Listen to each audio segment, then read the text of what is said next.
Hello, everybody in YouTube land. Alexander Smith coming at you.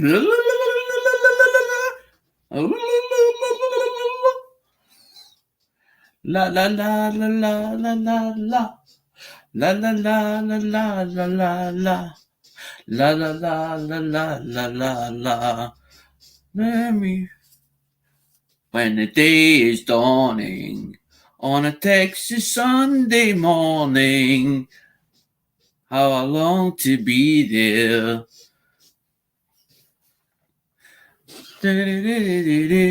Every highway, where I lay my head. Hey, Vanda. I'm just waiting for everybody to turn up because I put in a community post. JP, I haven't got your package out yet. I will do it. Buddy. As in, it's down at my feet. Mate, I've been busy getting. I know I can't remember the words of the rest of the words for Peter Kay's one on a Texas Sunday morning. What it was is I was going to do a live Saturday. I was going to do a live Saturday. But William was here, and William would have been part of the show. I don't know what he's like, as in if he wants to be in camera, whatever else he's got, as in he's in the army, as in doing his time, as in he's only 22-year-old. Didn't want to put him didn't want to put him under the spotlight, as in just like that. So we decided, I decided that I'd be a good host and would take him to the pub or whatever,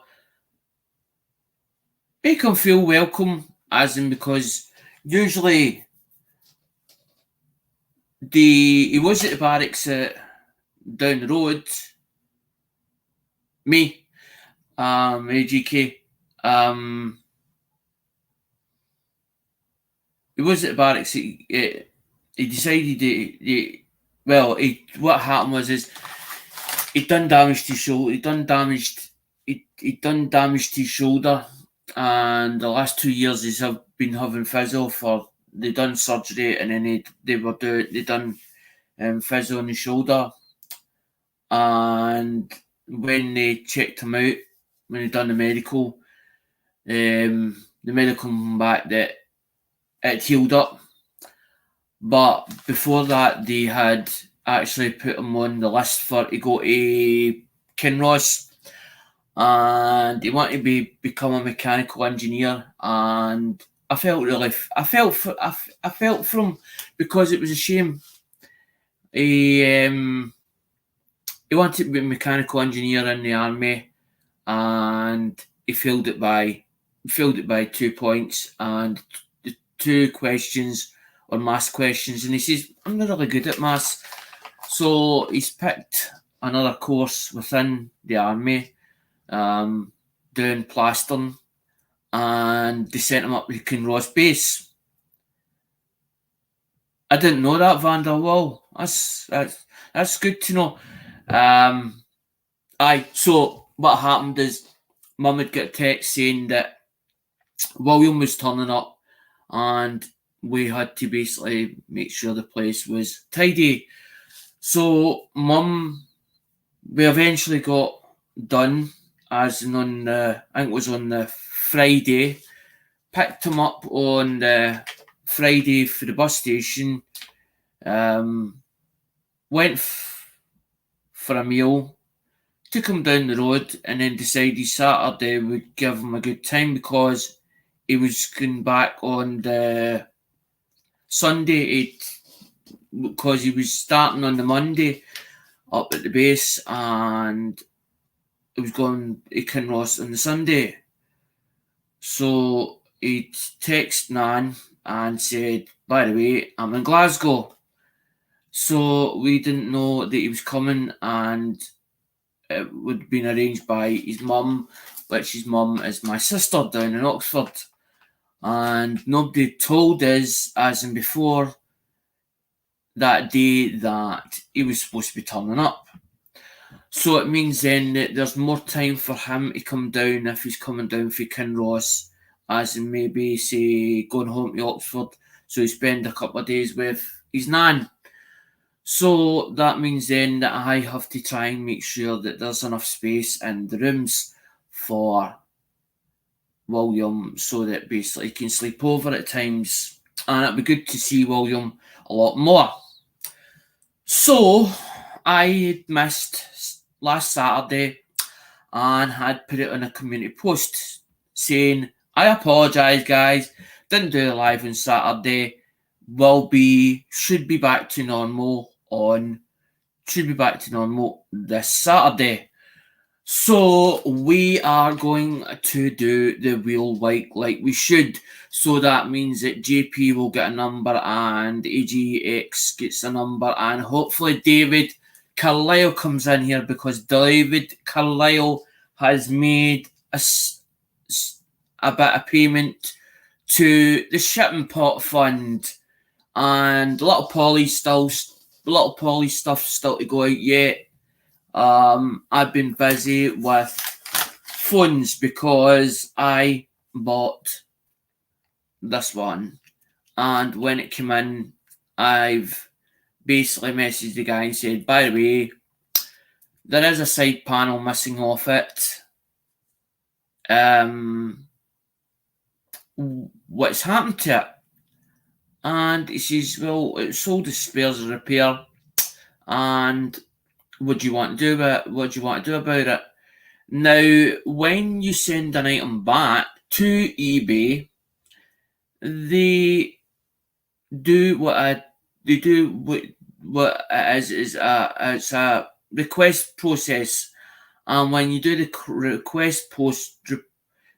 request thing on eBay, they charge you $3.95 to send it back. Now, the phone was only £7 or £8, but that wasn't the principle. The principle was the picture was showing that side,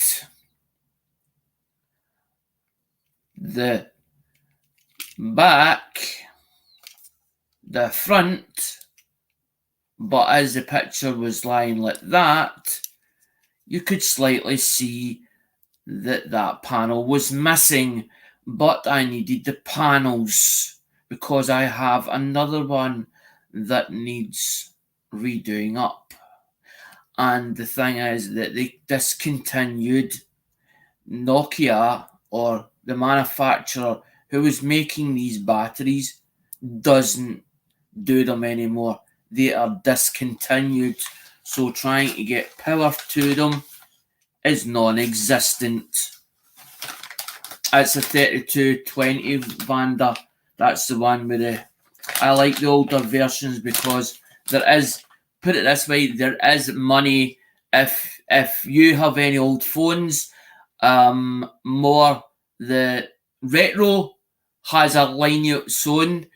The second generation with the cameras on it, their money's not as good as what the retro side is, because the price has went up slightly. I don't know why, but the prices went up slightly on some of the old phones. So please check out on eBay if you have an old phone and you're from, even, it doesn't matter where you're USA or you're somewhere in the world, please check on eBay old phones in the categories listing, because the price has valued upwards. Because that's why I'm doing it, because I am refurbing a lot of stuff. That's the reason why I bought that Vanda. Is I think I got a funny feeling that even though it was sold as spares or repair, I think it will power up.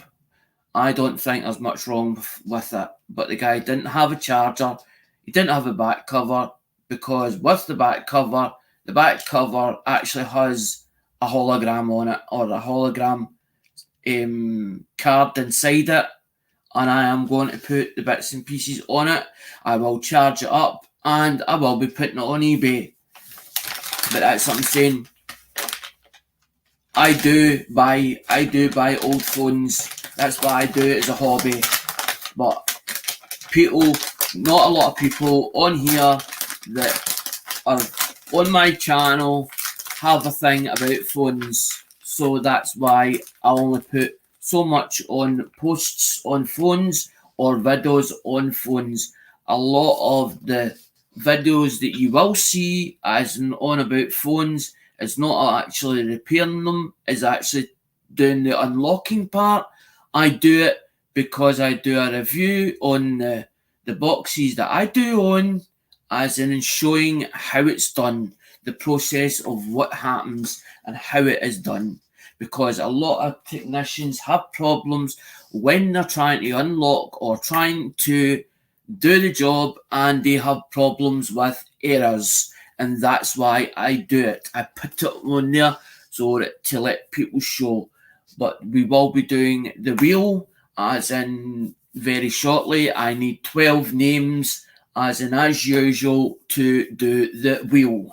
That's why I take my time doing these live streams, because I need enough names to put in the wheel. And we usually do it within the book, so that basically I have the names, or not addresses, names of channels who have been in the wheel, so that they get their stuff. And I do it for not just UK, I do it for as in who supports the channel.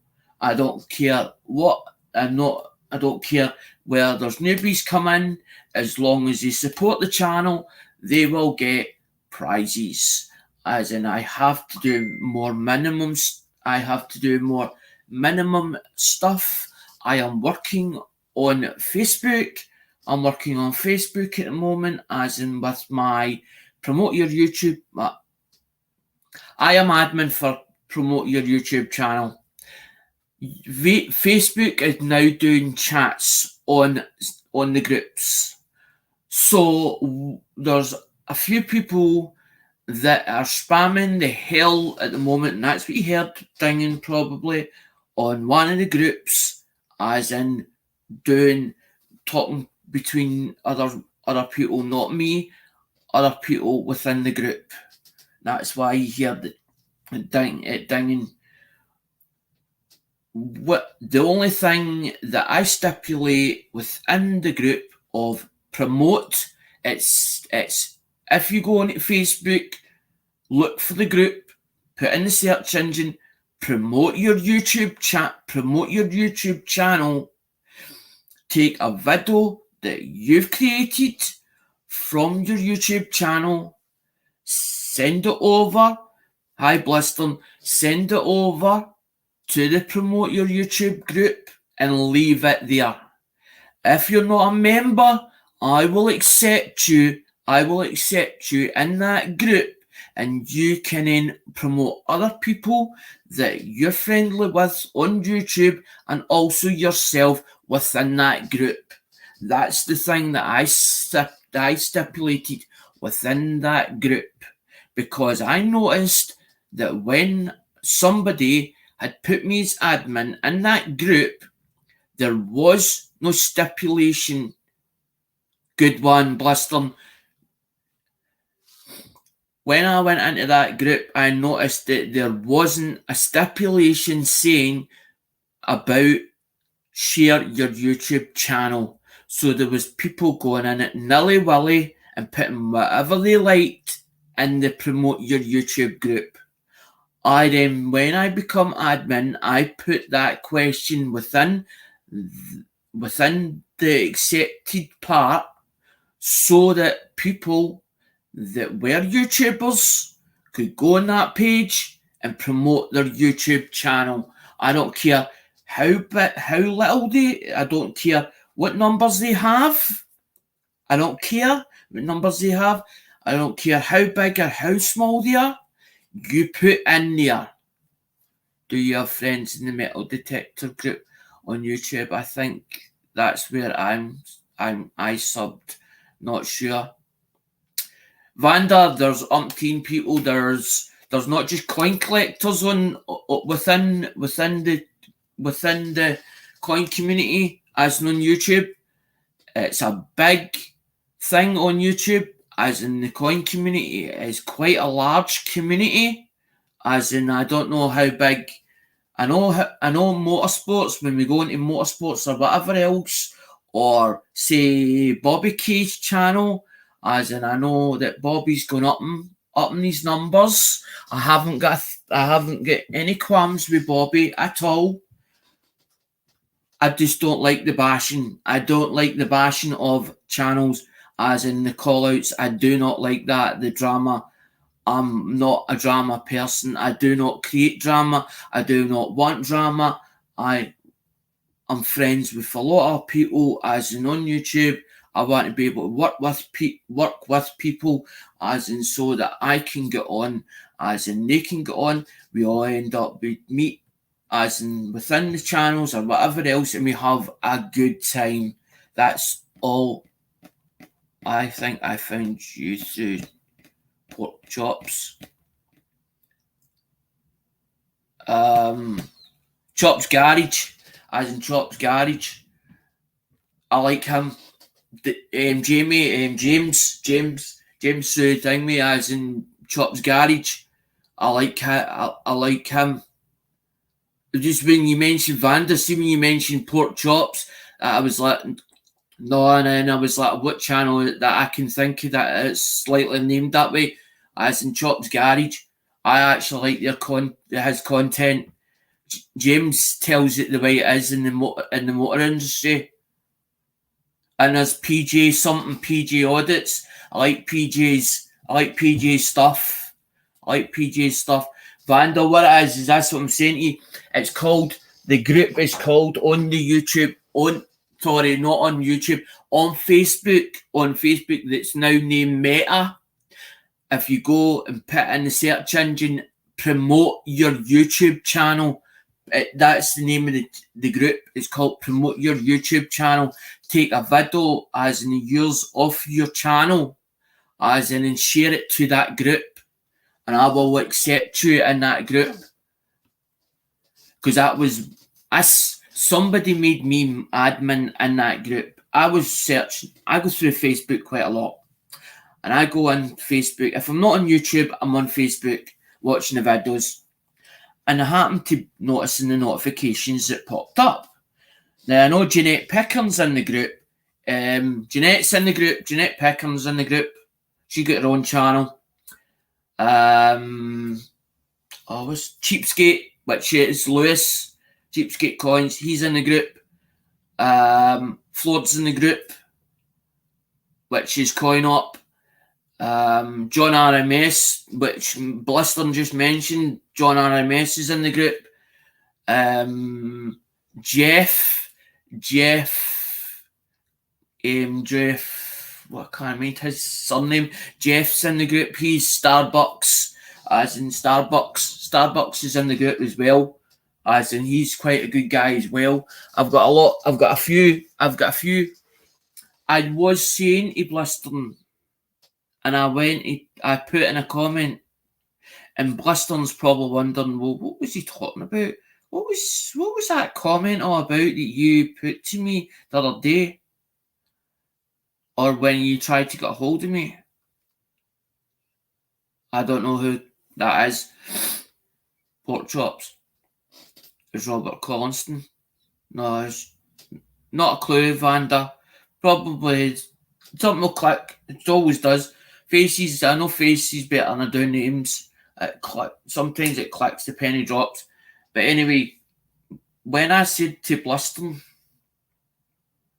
I said about it, what I would like is that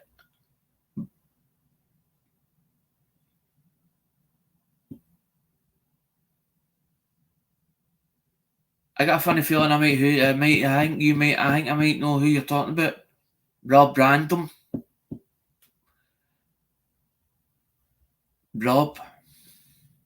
Rob Random is a metal detector. Down the road, further down the road, Rob. Because I like Rob. I got on well with Rob. Right, Rob Random. I know them, Vanda. I know people. I don't know people by name. I know them more by their channel names. It's only when somebody says to me, yeah, I'm allowed to use their name, because I don't. There was a lot on YouTube in the USA. There was a lot of doxing. So people were getting hold of names, addresses, and all the rest. And I'm calling people out. And I was SWAT teams and all the rest, as in hitting their houses and all the rest. Don't know how, don't know why people were doing it. We don't know if it was trolls or whatever else. Aye, and that's why I don't tend to. If somebody, I only use somebody's name if they tell me I'm allowed to use it, but I don't give names and addresses out. I actually do. When I do phones, I have to clear all the data off phones before I sell it on. So I know about data protection. So I don't give names and addresses. I'll ask, if somebody's asking me for a name and address, I'll contact that person. No, you're fine. I'm waiting for 12. I need 12 names, Vanda, anyway, but to do the wheel. What I usually do is as you know, I do the minimum prizes. There's 1 to 12 on it. They all get a prize. Then what we do is we do the wheel, as in for the first, second and third prize, because I don't need to pull. I used to do it where people would come on, I'd give them a number, would spin it. I thought, we can cut this down. Because I give the minimum prizes out anyway. 1 to 12, they're numbered 1 to 12. I need to get other ones ready, because I've got ones ready, because the week I come on, that you seen me on, and all I done was rant, and we never got it done. So what I done was that week that I built stuff up, or I built it up, I then put them into whatever thing. So we've got, what it is I'll show you. We've got it ready. I've got it ready. It's here. I got it ready. I do it a couple of days beforehand. That's 1 to 12. No put me off, Vanda. You actually keep me company here, as in thing with, because that's the whole idea, is for people to chat to each other. That's what it is. This channel is not just about coins or about me. It's about us as a whole community. The newbies and the old faces. And I want you to be able to chat amongst yourselves. I want you to make contacts or acquaintances across the pond as well, so that they don't feel that we're set. I don't want us in the UK feeling sectioned, as in that we're not allowed in their streams, the Americans. So the whole idea is for the Americans to then team up with the British. They love the British accent. So they're trying to find coins that they haven't got, that's across the pond over here. But what they want to do is they want to digitalise it and put their finds that they find, the finds over here, and they want to put it in a book. They want to put it in book formation, but it won't be book formation as years go on. It won't be a case of books being published. It'll be all digitalized. So basically, any coin that you ever find or is being accredited, you can go up and look on, as in put in a Google search engine and find information about that coin. This is what they're trying to do. I studied it, trying to figure out what they were doing, and then when I figured it out, I was like, oh, this is interesting. Oh, digitalisation. Oh, so we're going into. I didn't know about all this AI thing. All I knew was that I seen the world changing, and as it was changing, I thought, hold on a minute here, who's going on here? And I had a woman come to me that we'd been in touch a long time ago, and she does like what do you call it? It's she does erotic stories, right? She wrote erotic stories and she's got them published, right? But she uses an alias as a publisher, and she's into this sci-fi stuff. And her and her daughter have been into sci-fi a long time, and the sci-fi stuff, they were trying to get this character and couldn't find this character. And what happened was I found out a lot of information because she asked me questions like, why were they changing the character, or why were they changing the settings of where she'd based this erotic stories, and why were they changing it to Canada? So I started looking into it, and when I started looking into media stuff with printing as in erotic stories or whatever it was, and the names that she was giving me, it became a very interesting find. And this is how I found out a lot of this information was through doing this search, helping her out at the time.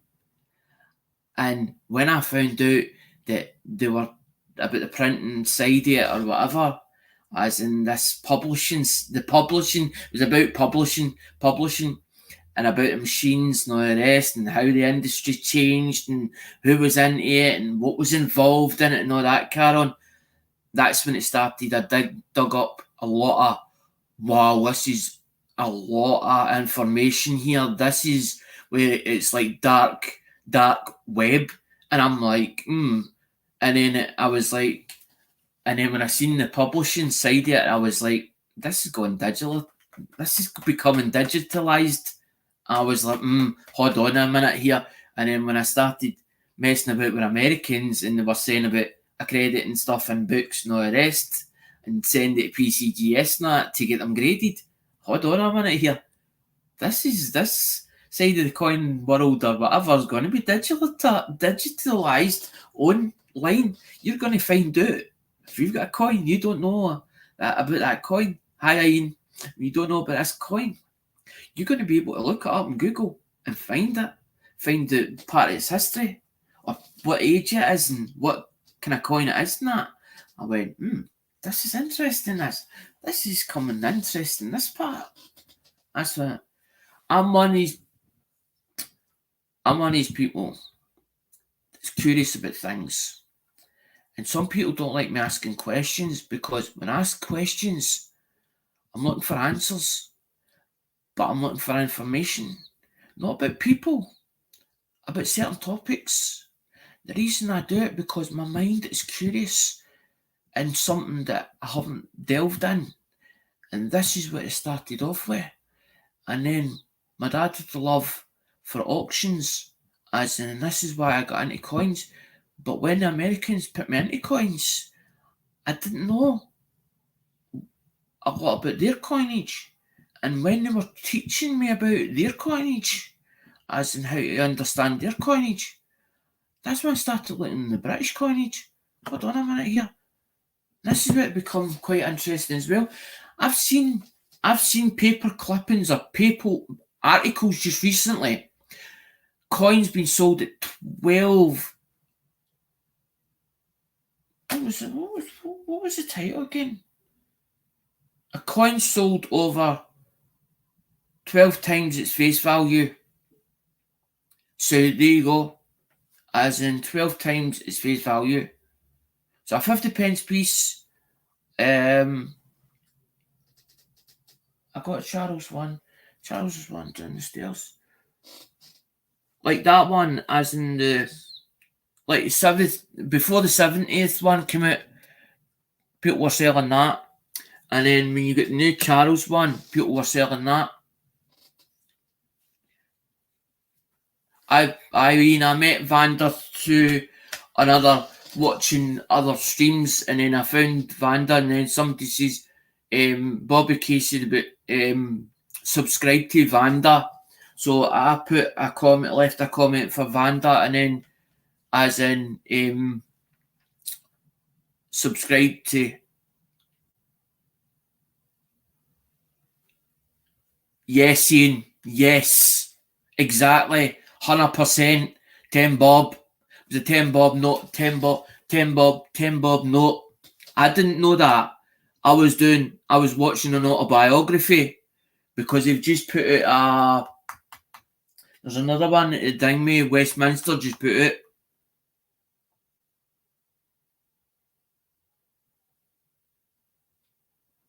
I don't like the way that Bobby's carrying on because him and motorsports have had a falling out. So he's saying things that he shouldn't be saying about motorsports. Unless you know his back history about motorsports, why would you put that out? And is it just to create views so that people then end up go to motorsports channel? This is what I start thinking about Vanda. I'm everybody's friend. I don't want to see people upset, or as in I don't want to see people upset. Exactly, Ian. There's drama thing me on YouTube, never knew. No, I know. Don't. I like motorsports as well. I like what he does. I like what his channel. It's the side of him doing the buggies and the motorbikes and the cars and stuff like that. And the guy knows what he's talking about when he starts on about as in reviewing a car and whatever else, and then he goes to go and find other cars as in it's the top for performance stuff, because there is a lot of cars, but it's a lot of work that's involved. See, I was involved in the motor industry, so I know what it's like, guys, and it's like a full, you got to go and see a car, right, and you've got to view it. So you've told somebody, or you've done a phone call, but the car could be 1,000 miles from here. So it's a full day's driving, and then motorsports might have wanted to get back that night. So he didn't, instead of staying over, so to try and cut the cost down.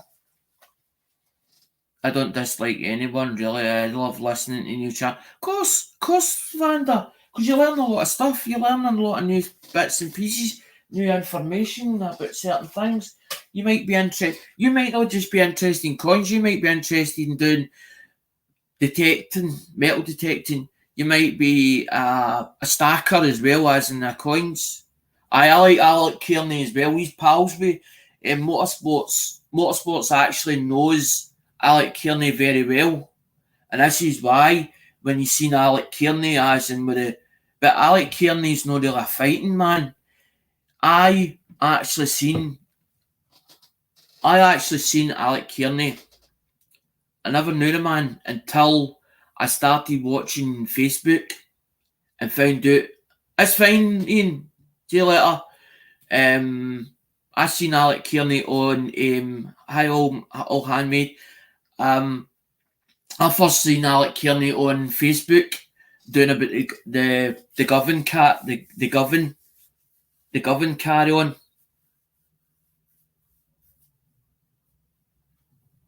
Of course it is, Vanda. Makes you feel less isolated when you're up the allotments, as in digging the plants and that. Some people have long-term anxiety where it's like a stress level, and the anxiety hits the roof. That's where I first saw him, Vanda, was on Facebook. Alec Kearney, and I was like, I like this guy. He was like the guy that I used to watch, Robert something. It was a guy no Robert Nurden. This other guy called Robert, and I can't remember what the subject was on. And he says, I'm not a man or something like that, as in be the law or whatever. And I'd been watching him on Facebook, and that's how I found Alec Kearney, was through this guy called Robert something. This guy Robert has got a channel, but he's from Govan House. I'm sure he's from Govan. I'm sure the guy's from Govan Hill as well, as in Govan Hill area. Sure it. Robert something. I can't remember his surname. But that's what I used to watch him. I used to watch him outside the courts and stuff like that. And it was about something in his family, and the social work was involved. The social work was involved, and he'd been going through court proceedings and stuff like that. And he was talking about the government, basically about the system between social services and the court system. And he was talking about that, as in them coming to his door and how they were trying to hound him and all the rest and blah, blah, blah. That's what. Yes, that's the man, Robert Ness. Yes, Vanda. Spot bang on. Robert Ness, that's that. That's him. I was watching him on Facebook, and then I got a notification popped up, as in because what you're watching, as in sometimes they'll notify you about somebody else, as in, and it started. That's when it started. Robert Ness, yes, correct. That's who I started watching on Facebook. I'm not a man, nor that, carry on. About your birthrights, not about your birthrights, about your birth certificate. I'm not a man or something that they called him by his surname, and I'm not a man. Been fighting the court, exactly, fighting the court system, and it's a bit yes, correct, Vanda, correct. Robert through the anti-child abuse campaigns, yeah. Aye, he's a good guy. It's a you don't realise what is behind closed doors until it's brought out to light, and you go, wow, as in, does this actually happen? And then when you see it, and when they're telling you what the story and everything else, you think, my problem. That's when you think my problem's not as big as their problem. You think your problem is like massive, and then you realise my problem's only that small compared to theirs. Theirs is that to mine's, and that's when you. But it can be emotional when you see it, because you don't realise what's involved in it, and then when you start hearing bits and pieces and stuff like that, it starts and it ends up. Every day I've actually put you out, as in I've actually put one of your videos, as in, and said, please look at this description. I said, please look at this description. I put you in the promote. No, you're fine, Vanda.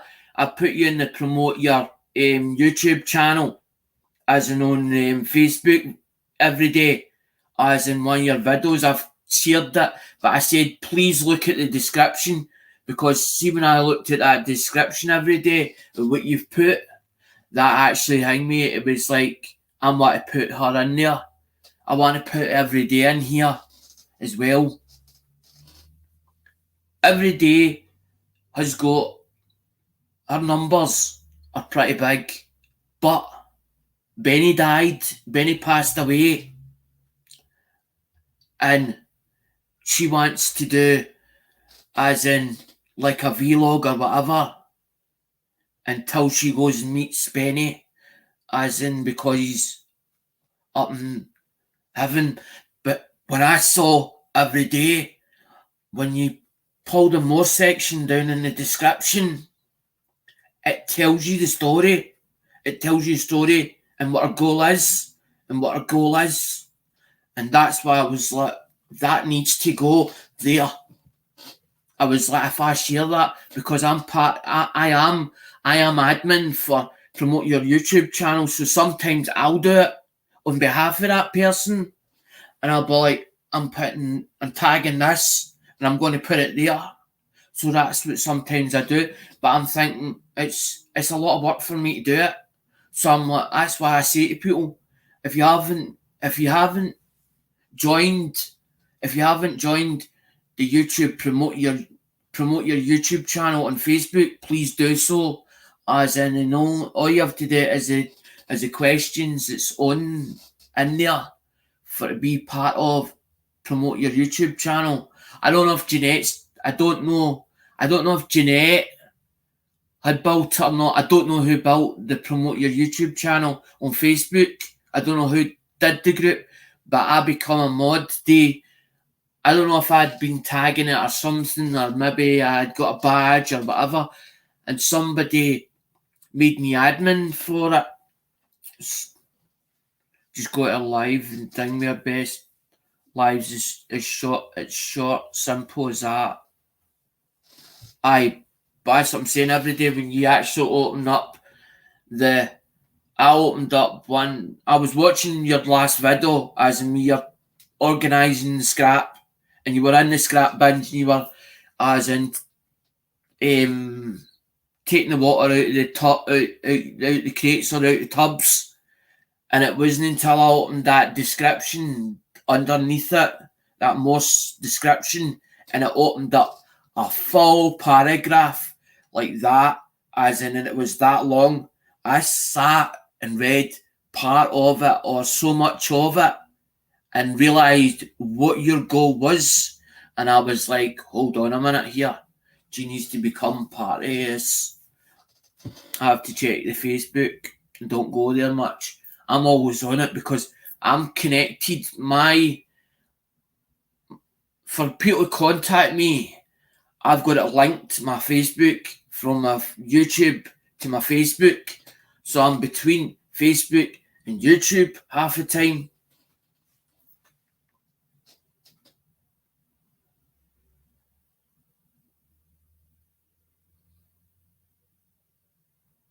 So sorry to hear that, Vanda. I know, Ian, once somebody passes away or whatever, or you have a death in the family, there's nothing that nobody can say until you've been in that situation, because it's like me connecting to somebody and then I start wondering, why? How come I've connected to them? How come it feels comfortable talking to them? And it's not until you find out that you've got something in common or you went through an experience and you're like, hold on a minute, no wonder I've connected to them. You still have to let them rest, as in the thing, we need to stay strong, the thing, I have 2 sons, exactly. I started this YouTube channel because I felt isolated. I had nervous breakdown, and this is why I started the YouTube channel.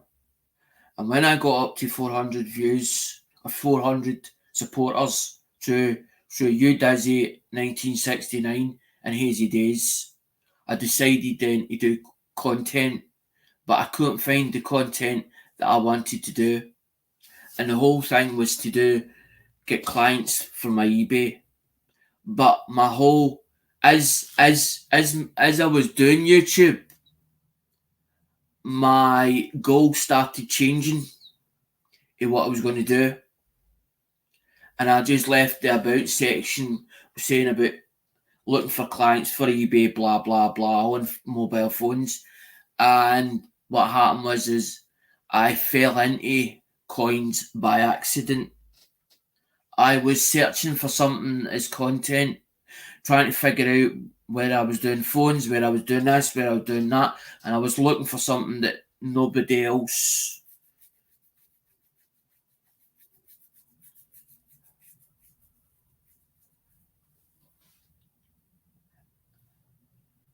Oh, you're fine, Polly. Still to send your stuff, buddy. I'm waiting for, because you're number 4. David Carlisle, I think's number 1. I think David picked number 1. See, this is the thing. I don't usually let people pick numbers, but when somebody says to me it's their favourite number and they paid the donation into the shipping fund, I can't then turn around and say, you're not getting that number. I've got to give them, I've got to allocate them that number. Right, so I'm trying to, because there's only 3 people in here at the moment, because it's fine. As long as I've got you in the chat, as long as you stay in the chat, I can give you his numbers. So I was searching for something on YouTube different to everybody else, trying to figure it out, and I forgot I had a love for auctions because Dad used to take me to auctions to watch how they run and all the rest. Proper auctions, auction houses. And I didn't think it was still, the buzz was still there. So we went into the first auction and it was SJ Mixed Adventures. SJ, I stopped. I've not got nothing against her, right, but I just don't buy for her anymore. As in, I buy for Durban, Coin Up. I bought for Cheapskate. Cheapskate will not do international because the way that everything goes and the amount of work that's got to be done for shipping another part of the world. But I'm not going to follow out these people anyway. Don't follow it with people, very rarely. Somebody's got to do something to me that they've done damage in a way for me to cut them off. Sometimes I'll give them that many chances. That's fine. That's fine every day if you go. I'm not holding anybody with a gun to their head. It's nice to see you every day as well, fun enough. That's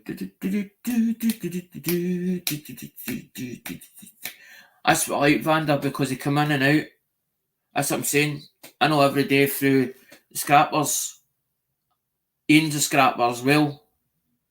Then you've got metal detectors like Rob Random.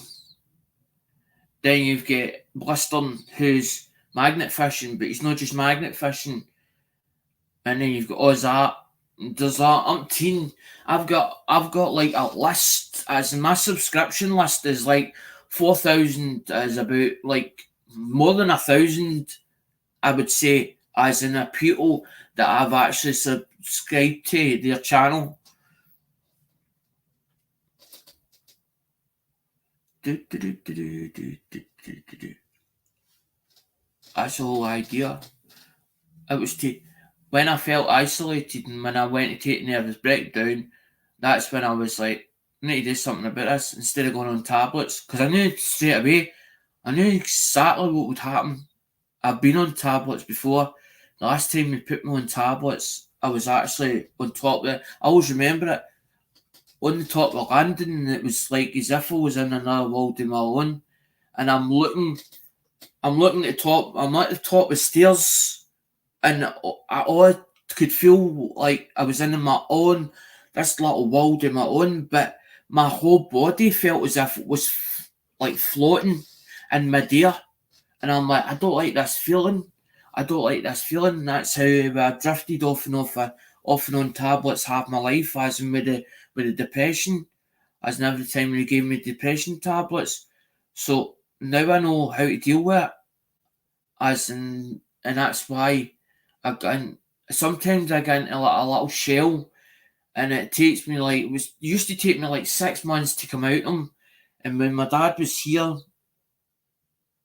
when they let me get into the States, as in them kind of states, he always knew how to get me out of the depression.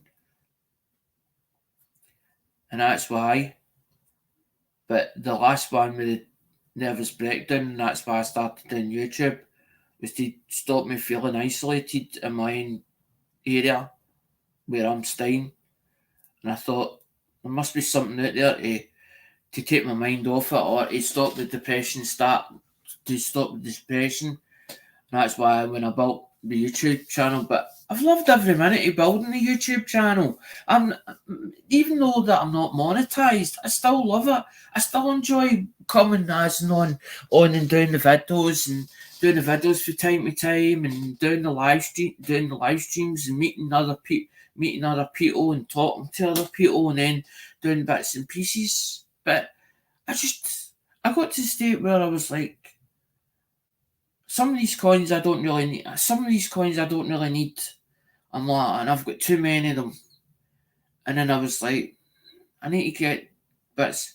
Well, what I've been doing, Vanda, is the reason why I'm slightly backdated or slightly backdated is because I've been busy lately on phones. I've been organising. What I've been doing is the last couple of, like the last 4 or 5 days or during the week before it came Saturday, I've been organising phones. So what I've been doing is pairing them up or whatever, and I've got them in boxes, and I had them like little sealed bags. I make little bubble packs up with the sealer, the actual sealing thing. I probably showed you them before. Hold on, what's this one? There's one over there, there's one over there, there's one.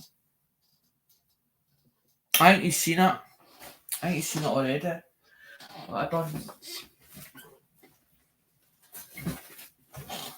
What I do is I got a sealer. So what I do with the sealer is I usually do it like that. I usually do it them like that with bubbles packs. Sometimes what I'll do is I'll use the old bubble packs up, or sometimes sometimes I can get the brown envelope part and I can rip it as an offit and it'll leave the bubble. So sometimes it'll leave the bubble part of it. I'll usually use it, but I hot seal it.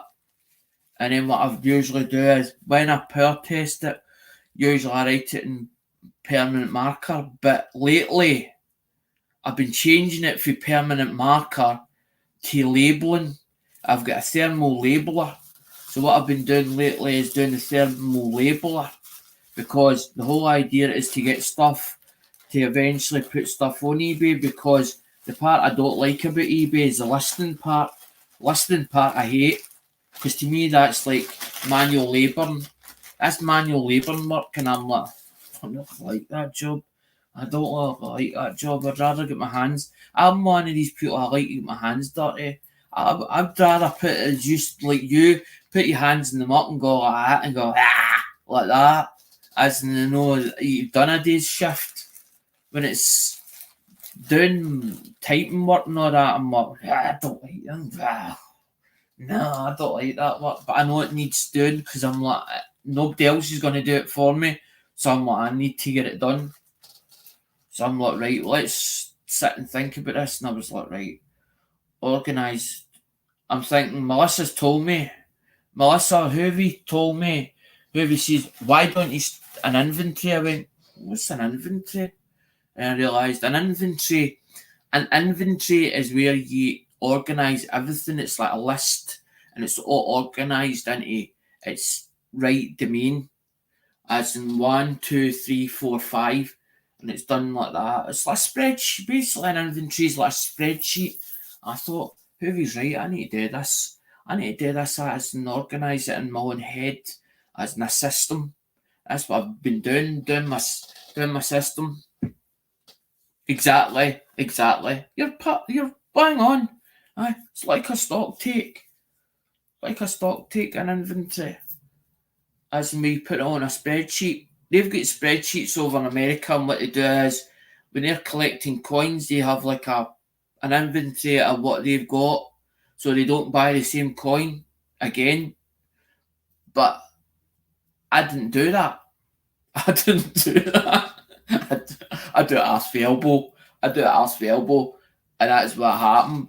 Done it arse for elbow, as in everybody's like, well, you should have done the research first that before you started buying coins. Hey, I Inks to get a package as well. Inks like that. Do I owe you more money for that? I'll take more money. If somebody goes like that, I'll give you another £2. I'll go on then, put it in. If you're giving me money, I'll take it, and I don't have to pay it back. But the whole idea is it's going into the shipping pot fund. It's to send other packages. I'm not asking for people to buy coins, or as in saying you have to buy this coin. It's like me turning around and saying you have to buy that coin, and you going, well, much is it? I'm not selling you that coin. I've not asked you for a penny for the coin. That's why I'm doing the wheel thing. But people are like, they want to help, and thinks, how much is it? How much is it? I'll give you a hand out. Because it becomes, that's what I'm saying. If I have to then subsidise to pay that shipping, I have to then pay it. Of course, you can ask any question.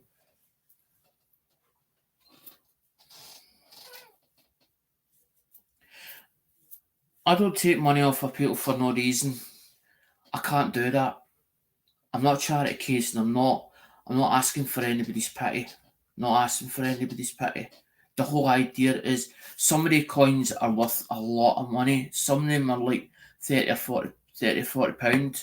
As I don't have Vanda, I don't have a favourite coin.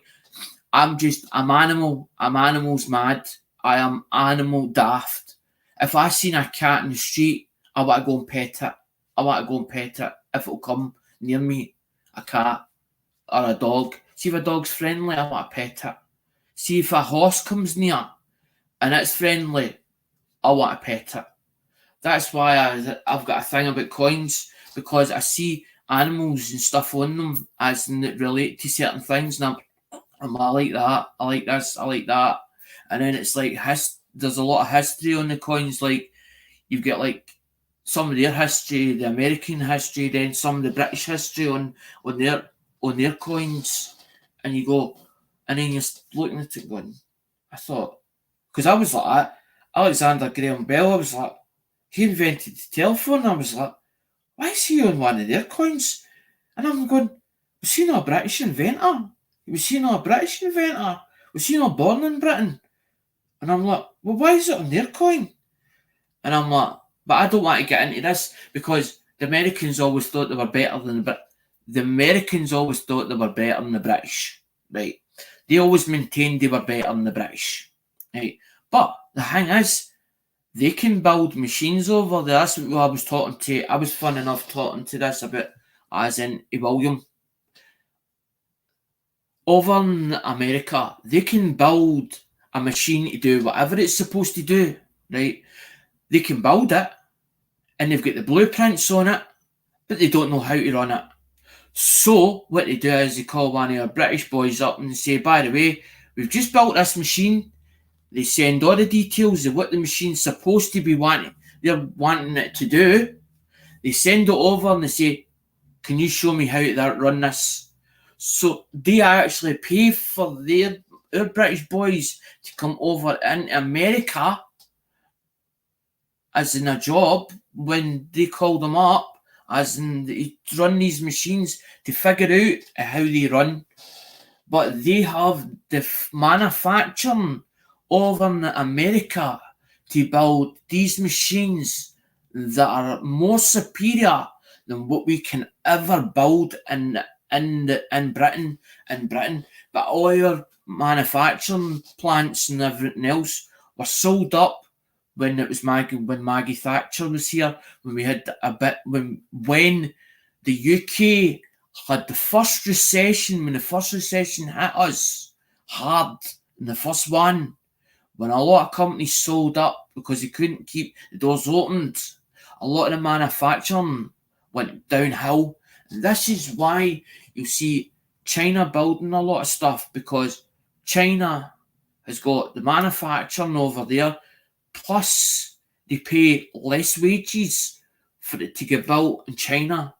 But a lot of the China stuff is basically sent over here. She wrecked her mining villages and then we live in a mining village. I don't like getting on to I don't like going on about politics, Vanda, but some of your history, when you explain it in layman's terms, you then have to talk about politics and what happened in Britain for people to understand the point you're trying to make. I'm not saying that the Americans are wrong in what they say. I'm just saying that this is what they maintain, As in, and that's why I'm pointing it out, to try and let others understand.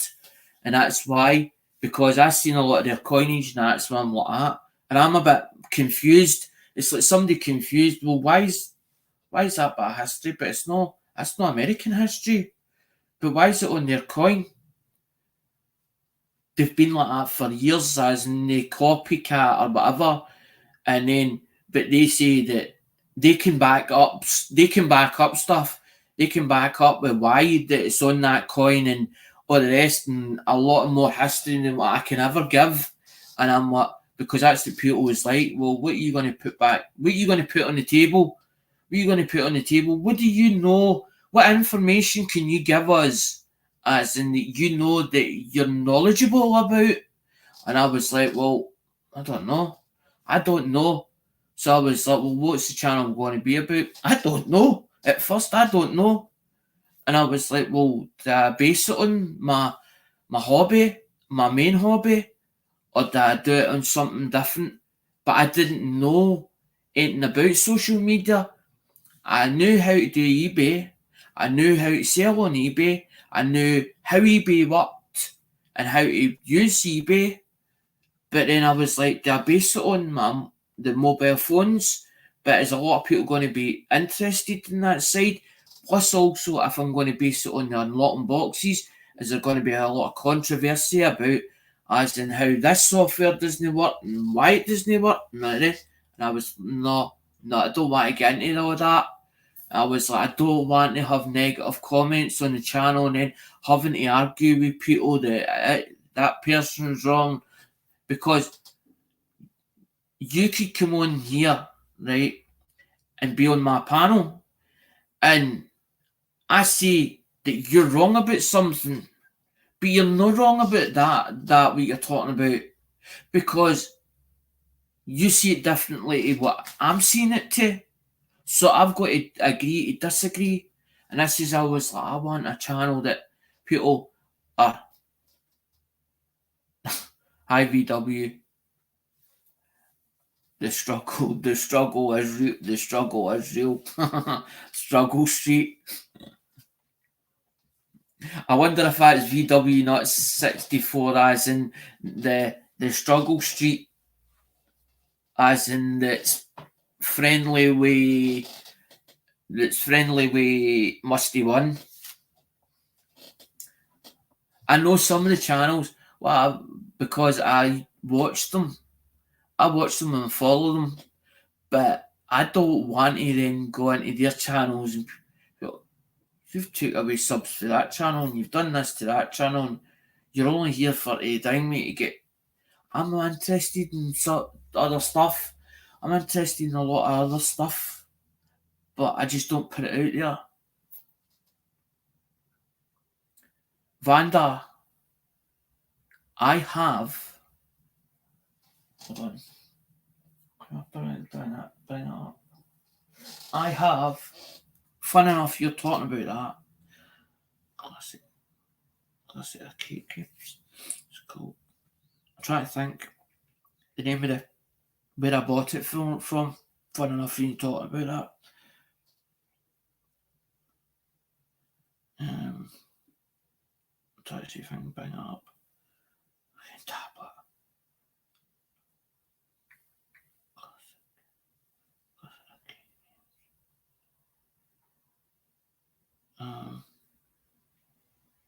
Is it here?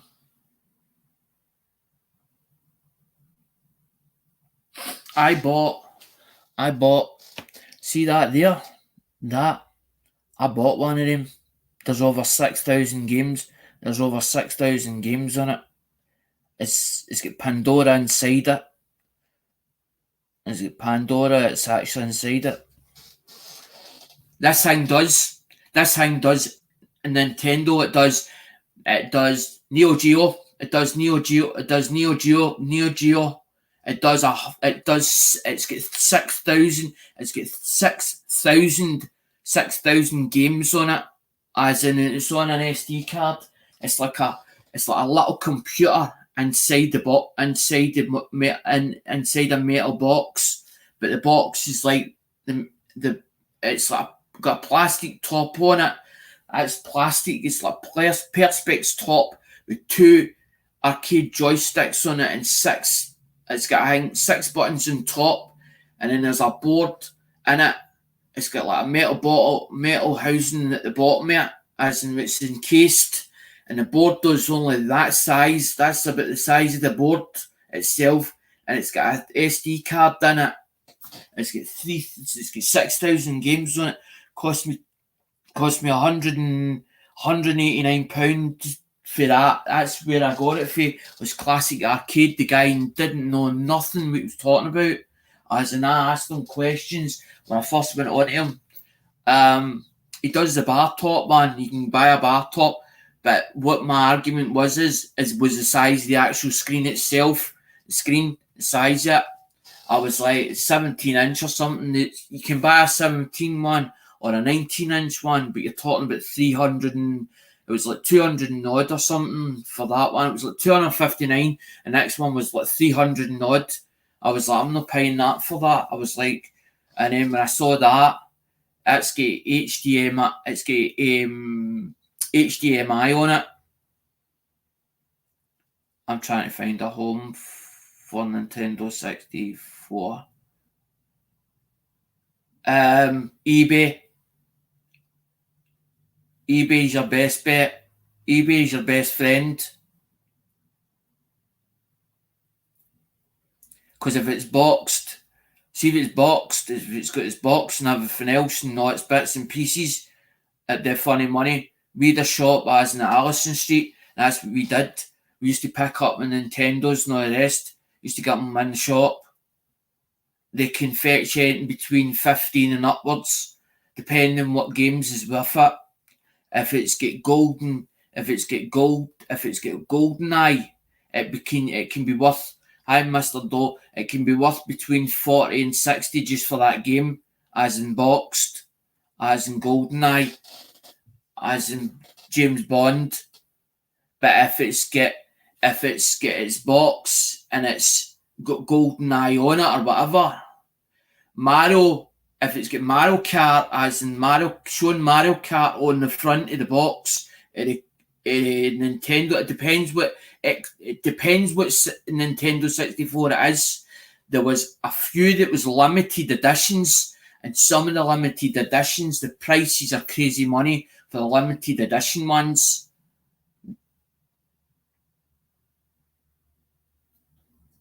The games is worth money and just on their own, but if it's a full system, and you can put it on as working and whatever else in picture or the bits and pieces with it, look at the prices, because the prices differentiate on eBay, and then just put it under the lowest price or whatever, start it up and then put a reserve. It's totally up to you where you put a reserve on it.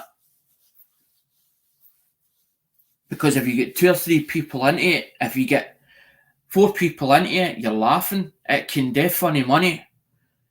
It just keep going, bouncing. But games, the retro stuff's come back in vogue. Because that's what they're doing. It's arcade machines that they're building. Because the arcade stuff went down. It's one of the industries where it's like Electric will come up a lot, go up so far or whatever, or it'll go away for quite a few years, and then what will happen is you see the market appreciating itself, and it starts going back up, and when it climbs back up, that's when people start getting back on it again and putting stuff on it. That's why I said to you about mobile phones. The price of the older stuff's gone up. It's not good. I wouldn't say it's doing funny money, but it's doing all right. The market's went up quite a bit. And it's the same way anything, as in it's collectible, especially because your Nintendo started. The first Nintendo they ever built was, I think, the box one. It was like big cartridges that went in it.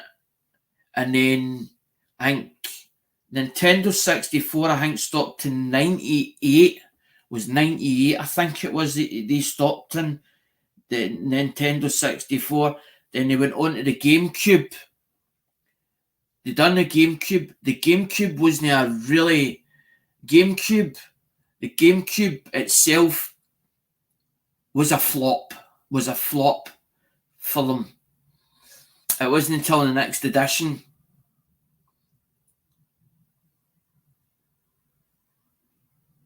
I thought it was the Nintendo 64, the last one, which would be black and it's like round.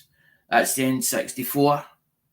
And then you've got one that's the grey box one, the one with the grey, and it's got the flip up lid like that. You put the lid like that. They were very finicky at times, as in especially when you used to blow the cartridge, because a lot of the dirt and whatever else. But once you get it to fire up, but there's other people where they're doing like they're putting new resistors in them and all the rest, and they're modding them up slightly. They're modding them up slightly and all that. That'll not be the N64, that'll be the one before. That'll be one down the line. That's just the Nintendo. But it still does good money. It still does alright. Especially if you can get it to work. If you can show it working and have all the leads and all the rest of it. And then put it back in a box. And it's got a box and it's got all the carton inside it and that. With a couple of good games, a couple of good titles. You're laughing. You're laughing. 20 or 30 quid. Dad used to pick them up around about between 7 and 8 and did them for about between 15 and upwards. That's what he used to do them in the shop for. Around about 15 and upwards. The old grey box one. We had a shop that we built up. It was called Fat Bob's down on Allison Street. And it was originally a game shop. And Dad saw it. And we used to do the car boot sale. And we met these two other guys. One was named Neil and one was named Rob. Rob was a fireman. And Neil was just fucking unemployed or whatever, but he'd been in the army and fucking paratrooper or whatever. And Dad met him down at Paul Medee. And used to do Paul Medee at the time. Car boot sale. And Dad decided that he'd seen this shop one day at Allison Street. And he reopened the doors, but it fucking cost a fortune to open it. And the thing with it is, and even the rent was dear, as in per month. And that's what we used to go up to Game and buy a lot of stuff at Game, but we used to take in stuff for punters or whatever else and buy it in. We were buying it in for copper money or whatever, or we go down to the car boot sale, maybe dig one up and we clean it up, take it up shop. But there was odd times where we had like the shelves at the top. There was a big set of shelves at the top. Or there was like I don't know how to explain it. It wasn't like pegs. This thing was like boards across the walls. But there was a shelf at the top. And you used to put a box thing at an angle. So what we did was we displayed like the old Nintendos. But I had learned as in how to go into the internet and find out this information when the first Nintendo started to right to the end of the last Nintendo that they did on the N64, on the Nintendo 64. So when you said the N64, Vander, that's what it was like. It should be black because it should be more like the way it comes round, it goes black. It's a black unit. And it should go like that. It goes round like that. It's like a half moon or whatever, but it goes like that. And she's only about the Nintendo 64 is only about that. But the one that they did was like a grey box, and it's about that. That's about the size. It goes like that. So it's about that, about at least that, and then it's got the front cover. But the front cover's enclosed, so the lid comes down on the front of it. You put the lid up. No, you're fine. Mario, they did do Mario in the older version. They did Mario in the older version, but I don't think they did Mario Kart. I don't think Mario Kart came out until later on. Mario Kart.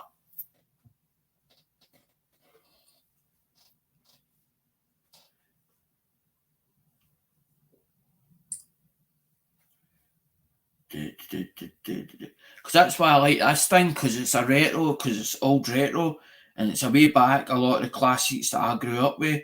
That's why I bought it in the first place. And I said to Andrew about one as well, because the thing with Andrew goes, I wouldn't mind one of them, man. It goes, what is in that? And it's explained to him and all the rest. And I was building one up, but it never got built right, and then I gave it to Andrew, because I didn't want it broken. I says to Andrew, it's no 100%, it needs a little bit more work on it. I says, I've not got the time. I'm trying to pull the range up for Vanda this year, because I only see 3 people in here. And it's no good. It's no good with the thing with the game. The game needs more than 3 people in it for it to be enjoyable. Nintendo. Because you just put Nintendo in and it'll come up. And it should. Because there's one with Frugo. Because there's one where it says 200 and Nintendo Classic. They call it Mini Nintendo 208. I don't know if they did another version yet. And there's one. Hang me on eBay, £135 they wanting for it. But there's another one with Frugo, with between 20 and 24. But I think that's just for the machine itself. No, I'll show you the thing with the.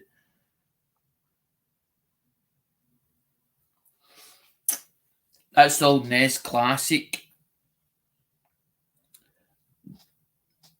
But then when you said Nintendo 64, it should be black. That's not that one. That's the Nintendo 64 is the third edition.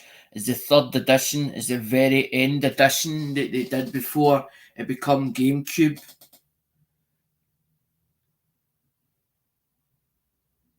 But it's more the games that's worth more. An original Nintendo and an original Nintendo Mini. I've never seen a Mini Ink. I knew that they existed. No, it's not that one. It's the grey one, but no square. So B is it?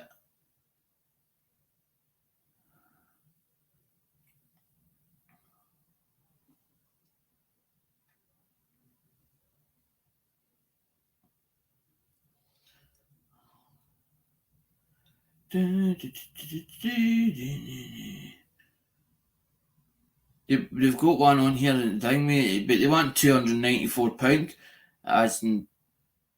Hold on, images.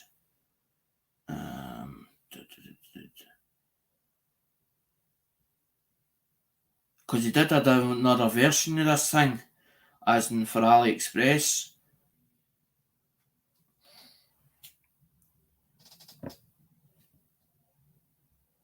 Is it that one?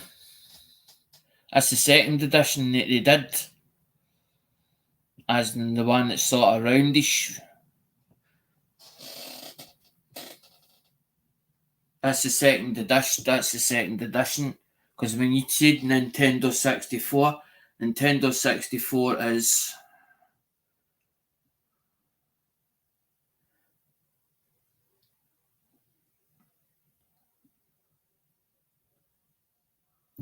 That's a Nintendo 64 there. That's the black edition.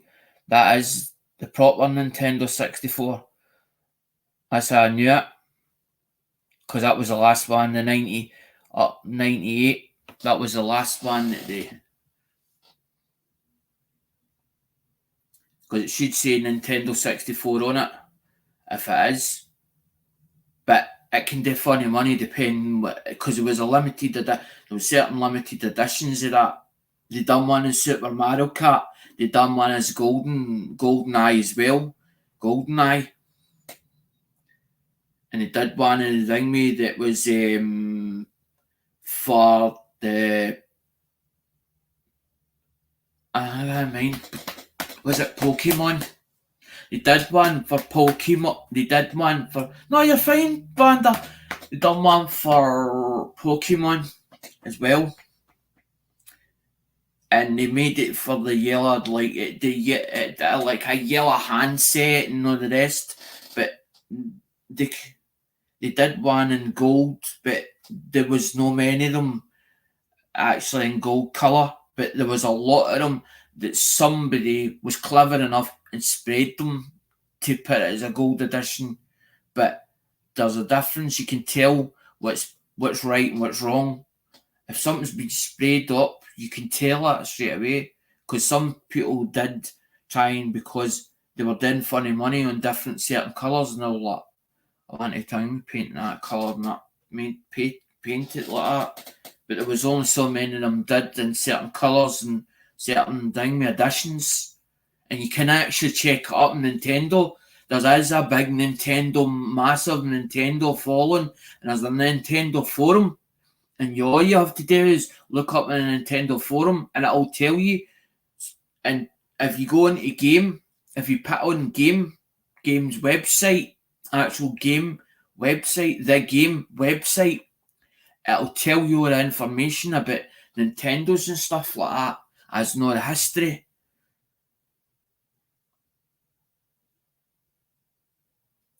I'm a big kid trapped at heart. They found out that I'm an autistic person, but I'm half my age.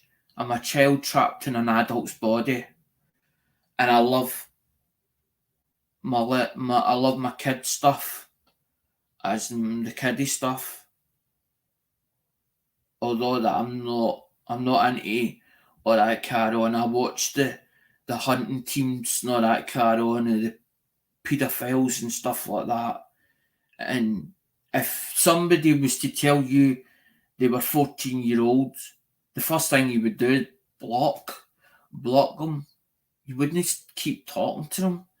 Even if it's a decoy, you still wouldn't talk to them. But I'm a child at heart, so I like kid stuff or kiddie stuff for the past, because that is my childhood for the past.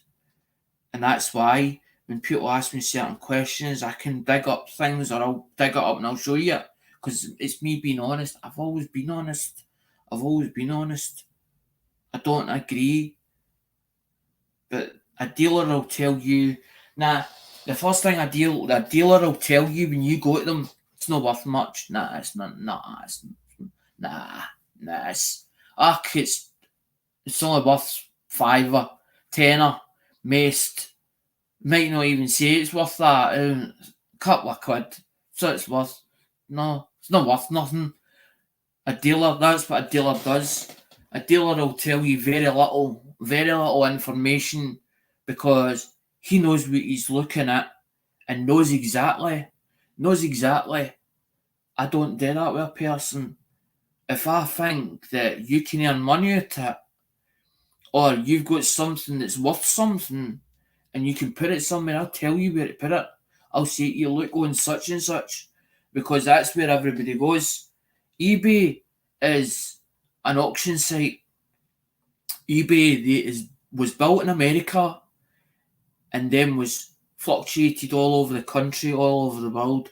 Some countries it rules out, as in there's exceptions like Nigeria, Ghana, some certain countries, because of certain laws, and they're like, we don't deal with them. But eBay is in all the different. I knew nothing about eBay till somebody showed me it, and I was like, oh. And he's like, you're only. And then when Bob said, he went, you're only a small fish in this ocean. There's big sharks out there, and you got to watch for them. And I was like, big sharks? Fucking what? What are you talking about? And then I was like, he's like, you're only floating in the air on the ocean, so you're only picking a certain area that you're going to develop yourself into. So you're going to, It's like you going into the niche of what you know. So you're talented in art or whatever. So you're going to take it to its full potential, right? So you take it to its full potential, what you're worth. So you don't realise that you're a good artist. So you put yourself out there. And you know that you're good, but how can you prove to anybody else you're good? So you got to put yourself out there. And people see that art and go, wow, that's something else. But you could ask whatever you like for it. And people be like, I'm not paying that for that. Because they're like that to themselves. That's only worth in their own mind. It's like Ink says, it's like us putting a coin out and going, $40 for that coin. Some people saying, I wouldn't pay $40 for that coin.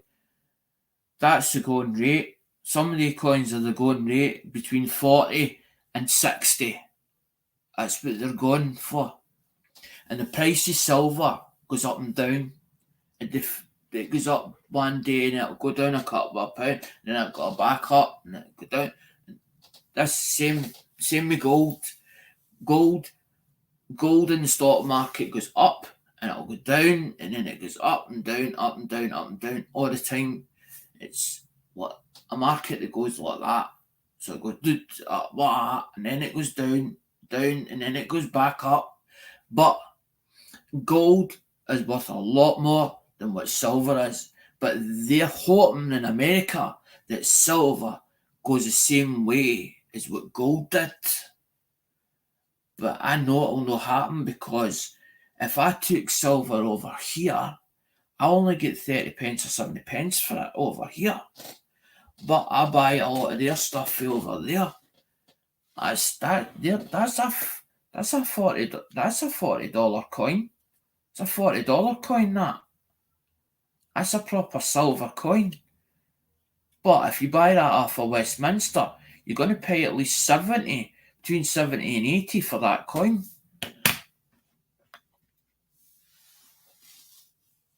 Aye. My dad used to pick up them as well, Vanda. Used to like picking up the big cutlery sets that, as in the proper in boxes, with it's the old type wooden boxes where it's sold like what do they call that? There's one that's called it's a fish slice, but it's shaped like looks like a cake for on your cake. At Britannia's like 70 or 80, isn't it? If you went to go and buy it off of Westminster, that's the Britannia one. That's a 1 ounce one. That is fine silver. That's the collector's market. There's one that's like looks like a slice, and then you've got one like a fish slicer or whatever it's called. I can't mind the names of them. It's, when you go into the auctions, you see them, and then you remember the names of them. But you're right. I don't know if it's the blade that's silver or the handle that's silver.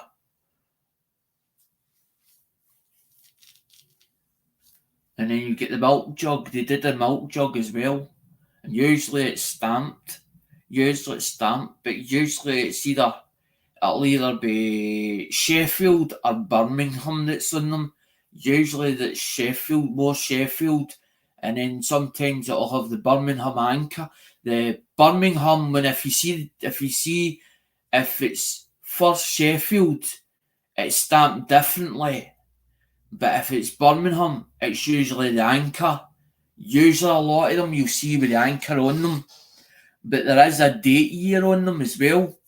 See how you've got stamp markings? Usually there'll be a date year on it. It'll tell you the date year. But it'll be in like phonics or whatever it's in, phonics. As in the way it's wrote. As in when it's stamped into it. You can actually, if you get a magnifying glass, you can actually look up the book or the chart, and it'll give you the dates. You've got pool pottery. That's worth good money, as in China. And then you've got Clarice Cliff. Clarice Cliff is worth money. The reason why I know this is because Dad had books. Dad had the Miller's book. Plus also he loved auctions. He loved going to auctions and going with a piece of furniture, and the piece of furniture was in the auction room, and he'd go like that to you, tell you the date. He didn't even have to go up to it, go like that, and he'd point to it, go, that's such and such. How did you know that? Just know it. Just know it. And then he's like, look at the detail in it. I'm like, you. I don't know how he knew this. He just he had a knack. He had a knack in his own. Dad. He had this knack. He'd see something as an antique or something. Didn't even need to pick it up. Look at it from across the room and go like that. And you'd ask him about it. Tell me more about that bit of furniture or that item. That's such and such. What is that? Is it what? No, it's not worth picking up. Or it's not worth buying it. Yeah, I need to research China stuff as it's still been stored in a suitcase for years. You've obviously... I picked up a lot of information because I loved listening to him, sitting listening to him. He was a role model. He was a role model, but his problem was he was an alcoholic. It wasn't... I wouldn't... See, the thing was, he maintained he wasn't an alcoholic, but his downfall was a drink. He wouldn't drink during the week, but he drank at the weekend, and it wasn't just one. It was like steady all night. So he could start on a Friday, and you might not see him to Sunday, back to Sunday, and then he'd be, oh, fucking can't be bothered going on the Monday. And then by Monday, he might drop off on the Monday or might not go to work on the Monday, but then he'd go Tuesday, Wednesday, Thursday, Friday. But then he'd batter whatever he hadn't done on the Monday, as in he was self-employed. And that was his problem. It was all the money for the drink. And then it was a case of... The part that hurts me is finding out later in life that the times he took me out and said it was for mum didn't get the money. And that's what hurt me more than anything. Believing that he was telling me the truth when he wasn't, and the money was for his alcoholism. So it was like some people saying, like, with Decahegi, you're enabling it. I feel the same. I feel partly to blame because I was enabling his habit.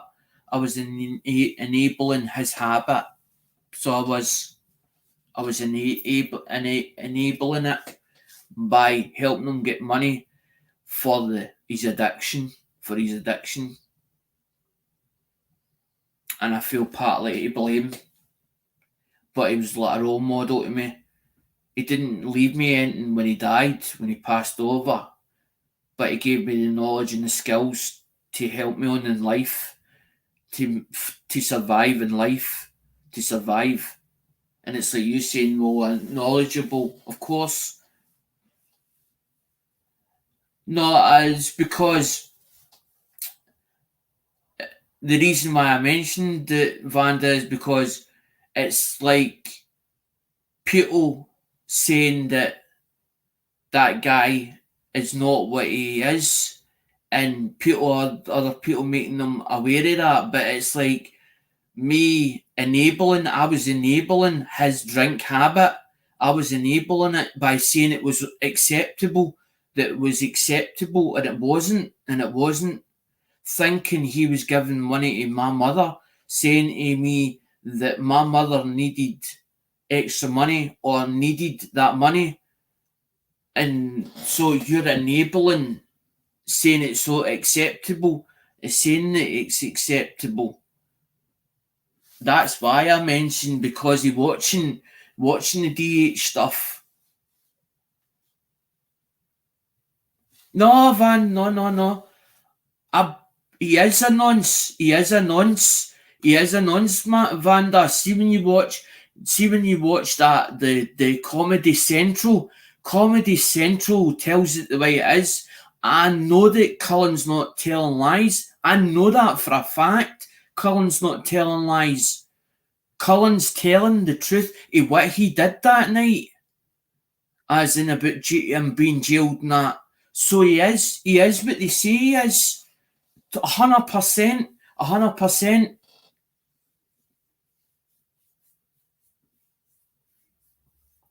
Because when they first asked me when I went on a panel with motorsports and that, I was on a panel with one of them at some point, and it was like, I didn't want people to think they were brainwashing me as in into this campaign. So I wanted to make up my own mind about this DH.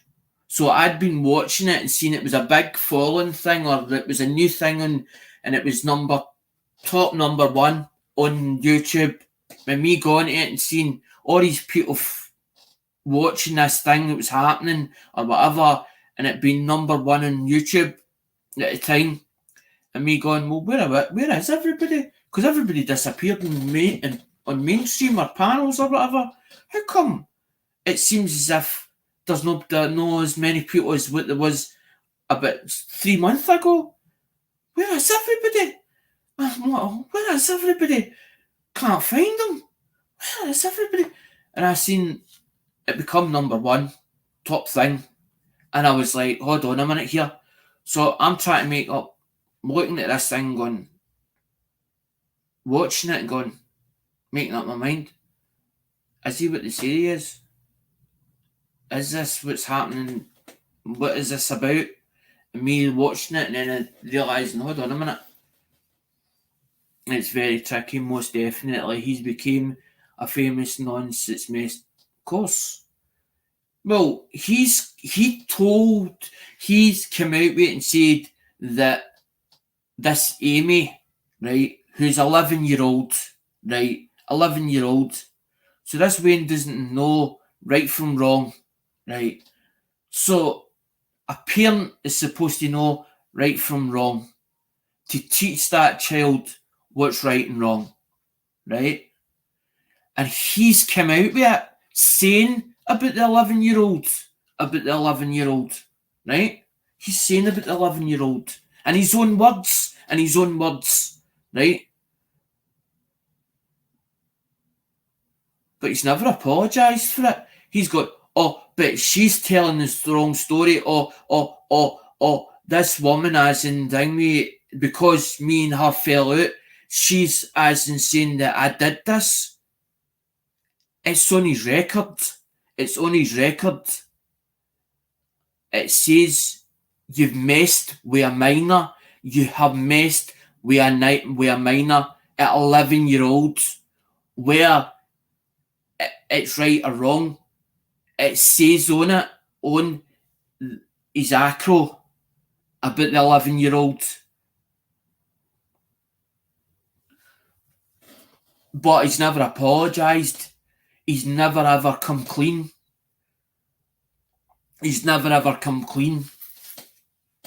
And as Deco said, he wanted to as in speak to the guy. He only went to speak to the guy to say what he was going to say to him. And he fucked off. He disappeared that day when he was supposed to be umpteen people meeting him at this market or whatever, wherever he was supposed to turn up this Decahegi. And then he's, it was a big fucking this, that and the other, and some people were going to batter him and all the rest. And it's the same with Dodgy Dave. When you watch the Dodgy Dave, Dodgy goes to his gate,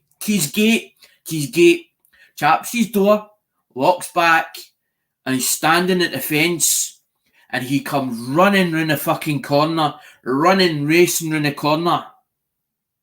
Get away from my property and all the rest. And he comes out and he attacks Dave. He attacks Dave. Dave went like that, and he had the paperwork in one hand, and he's got the phone in the other, filming it. And Decker throws the first punch and chases him. Dodges trying to fight back to defend himself. But it's like, some people were like, it's like part of the vid. When you watch other streams, you see part of the video and it's been cut. There's certain bits being cut out of it. But if you go to the right channels, and watch it, that's when you start to understand it. But you got to make your mind up. Who's in the right and who's in the wrong. But if you're only taking parts away, that's when people start getting mixed up, because they're only watching parts of it. They're not watching the full thing, the full video to understand it. So they're only watching the first 10 seconds of it, and they're taking their parts out that they want to believe, the little parts. But until you actually watch the full lot, because when I listened to the one with Cullen saying about what happened is Dougie Joyce and Cullen was interviewing Dougie Joyce, and the full thing came out about DH, about the time when he was in Cardiff, and something was said and Dougie laughed at it. Exactly. It's called the Comedy Central. It's called the Comedy Central Vanda with Cullen in it, and he opens up about the Cardiff carry on, him coming down to Cardiff and what he done, as in Cullen tried to get him twice down there, and twice he didn't turn up, DH. And the only reason that he let DH come down is because Cardiff was playing Wales or something. And that's when Cullen tells the story of what happened that night. And him put in the jail, as in DH put in the jail. But he saw his auntie. And liked his auntie. DH liked his auntie. But when whatever happened that night, his mum went, I don't want him back here. I don't want this DH character back here. But the police phoned Cullen and said that he'd said, I've got an interview with Cullen. He did an interview that day. So the police packed him back onto DH. He didn't want fucking DH coming back. But he asked his father what he should do. I watched I happen to be, when you like something on YouTube, it then gives you notifications, and I saw a notification saying about this thing or whatever, Dougie Joyce, but I noticed that DH was mentioned in the title, so I went away to figure out what was going to get said. And when I listened to it, that's what made my mind up for the last time. I didn't follow DH. I used to hang me comment to DH and all the rest on his channel, as in hang me, what about this, I want to know about this, and blah blah blah, and he's putting fucking love hearts to it. You're putting love hearts to my comments that I'm asking you questions. I'm asking you questions and you're not going to answer it. What I think in my own head, and the certain things that I want to know about, but you're not wanting to tell me or whatever. But I've never been. I wouldn't go on a panel. I wouldn't go on a panel with DH. No fucking way. No way. Because you'll be classed as an enabler sitting beside him. You think it's all right? I know love hearts, putting love hearts to comments that thing me that I'm saying, because somebody says to me, as in they saw comments that I'd been leaving, and says, good on you, I see what you've been doing. What do you mean? So, I'm one of these people that I just say what I think. and then as in like I might ask something, but I'm hoping that you tell me, or that when I question or put a question in a comment, I'm hoping that you answer that for me to understand it, because I'm trying to figure out, first of all, is it a campaign at first? Or this campaign he kept on about? This campaign, everybody's got it in for me, this campaign. Well, is it a campaign? Is it a campaign? Should you be on YouTube? Should you be on YouTube for what you've said? For what you've come out? It's come out of your mouth. It's come out of your mouth. Nobody else. Nobody else. He's a fucking liar. He's a liar. He's the biggest liar.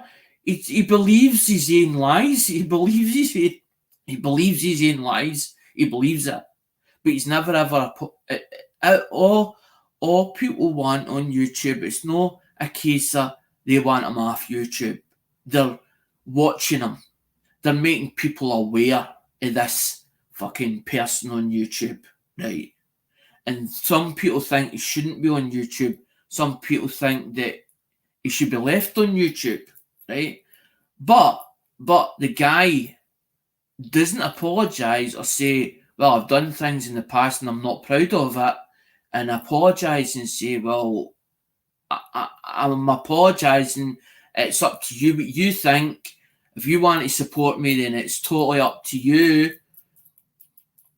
You shouldn't be on YouTube and social media and me against terms and conditions. They don't do it. You're bang on, because you're on there and you're a danger to women and children. You're a danger to women and children. You've been told you're a danger to women and children. And every time he gets near a woman or a child, the same thing happens. The same thing happens. Like, I was listening to, I'll tell you a story. I still follow the guy, Brian Cockrell. Brian Cockrell become friends with Lee Duffy. Lee Duffy was a very light person. But there was a guy called Paul Sykes. And Paul Sykes was in the jail. And Lee Duffy fucking battered fucking Paul Sykes, right? But the only reason he battered Paul Sykes is because he was buggering little boys in the fucking jail, And when Brian tells the story, Brian tells it the way it was, that Paul Sykes used to get a page 3 girl and put it on the back of little boys that come into the fucking jail and fuck them up the ass. He idolised Paul Sykes because Paul Sykes became famous and become this martyr. And that's why he then thought it was right, it was okay to do the same as Paul Sykes. And that's why he's got a thing about fucking dates, he's got a thing about up the fucking ass. It was up the ass. I sat and followed it, Vanda, because I tried to figure out what was going on, because he kept talking about this guy, about the book writer or the ghost writer or whatever, and I was trying to follow where it could possibly be Decca Heggie, as in with the drugs and all that carry on, as in with the football and all that carry on, it being the thing me, security guard and all the rest. Because sometimes some people tag along to certain people and they don't want them tagged on, but they don't take the hint to basically to fuck off. And that's what... Now do you get it? Well, there you go.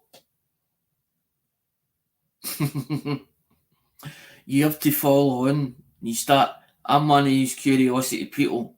If curiosity gets the better of me, and then I start to get to follow it, and then I start hold on a minute here. And then I'm like, hold on, this resembles somebody, but who does it resemble? And then all of a sudden, hold on a minute here, this makes sense, and that makes sense, and that makes sense, and that makes sense, and that now tags into that. And then you start. My mother turned around and said I should have been a private. I should have been a private investigator. I know how a private investigator works.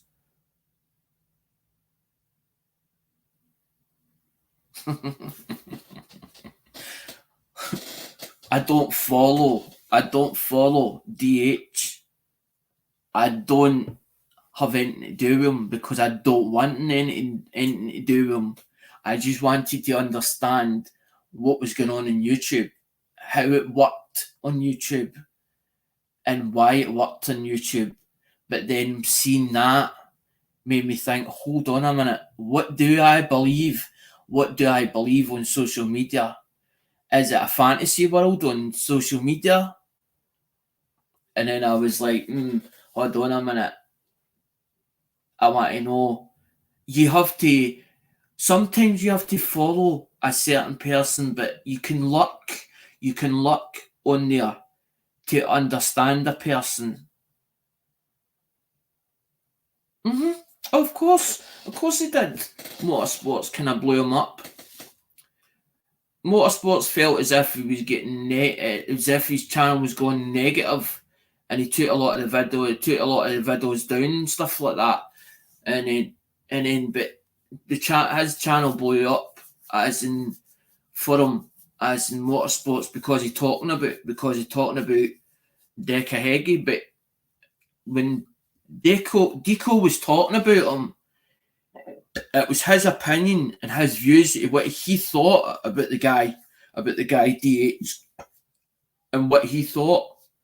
Everybody's got their own opinions and own views about somebody or a topic that they feel highly about or disgusted about, and people then say, well, is there freedom of speech? Is there such a thing as freedom of speech? And then you start, hold on a minute here. And then it's not until you get as in strikes or whatever against you and they're going, and you think, well, who's striking me? Who's striking me? Is it a person that's striking me, or is it a bot? Because there's on YouTube there's automatic bots. So if you say something derogatory and it's against, as you said, community guidelines or whatever, it then should strike you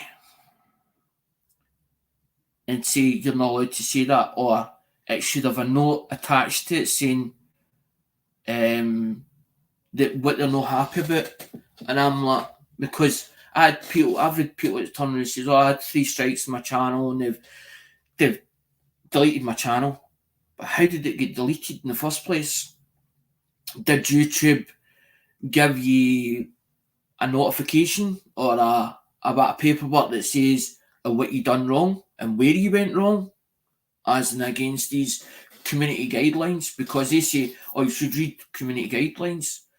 But what if you can't understand the guidelines at all? But if you look at these community guidelines and think, hold on a minute, I don't understand what it's saying, can they not break it into paragraphs that you can understand? And it said you've to miss out paragraph 39 and you've to read 42 and 48. Because when you go into a social media platform or an account that you're not paying nothing for, and it says you've to sign this agreement, and accept it, what they call the terms and conditions, right? But see if it's 5 pages long, you're not going to read 5 pages, as in sit and read 5 pages long, and the paragraphs are that long by that, as in you're not going to sit and read all the paragraphs. But if they can break the paragraphs into sections and say, look, you have to look at section 31, paragraph B, so you read 39, paragraph B, and then you jump, say, number 40 and paragraph C. So you read number 40, paragraph C, and read that. But these terms and conditions, it's like pages upon pages, as in, it's the same with eBay. eBay is the same. eBay is the same with their terms and conditions. It's like 5 pages long. I'm not going to sit there with 5 pages long reading all that information and then end up my fucking head's like that and it's banging because it's end up ready to explode because it doesn't make sense to me. It then confuses you. And you're like, oh, for fuck's sake. Exactly, Vanda. That's why I was like, I'm not good with reading or whatever. That's how I tend to videos. I visualise everything. I visualise that because it was like Mum said, as in like me saying, yeah, I don't see the picture. Mum going, but I don't understand where he's coming from. As in, he can't see the picture. I can't see what you're drawing on that wall. You're telling me this information, or you're instructing me with this information, but I can't see this picture that's supposed to be on this wall because I can't follow the dot to dot because it's making no sense to me. It wasn't until later on Mum got it what I was trying to explain to her. I can't see a picture. I can't visualise it on that wall what you want me to do. So I can't visualise it on that wall.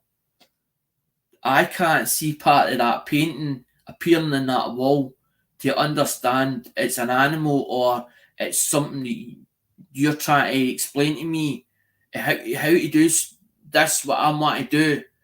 But it doesn't look like that at all to me on that wall for me to visualise it.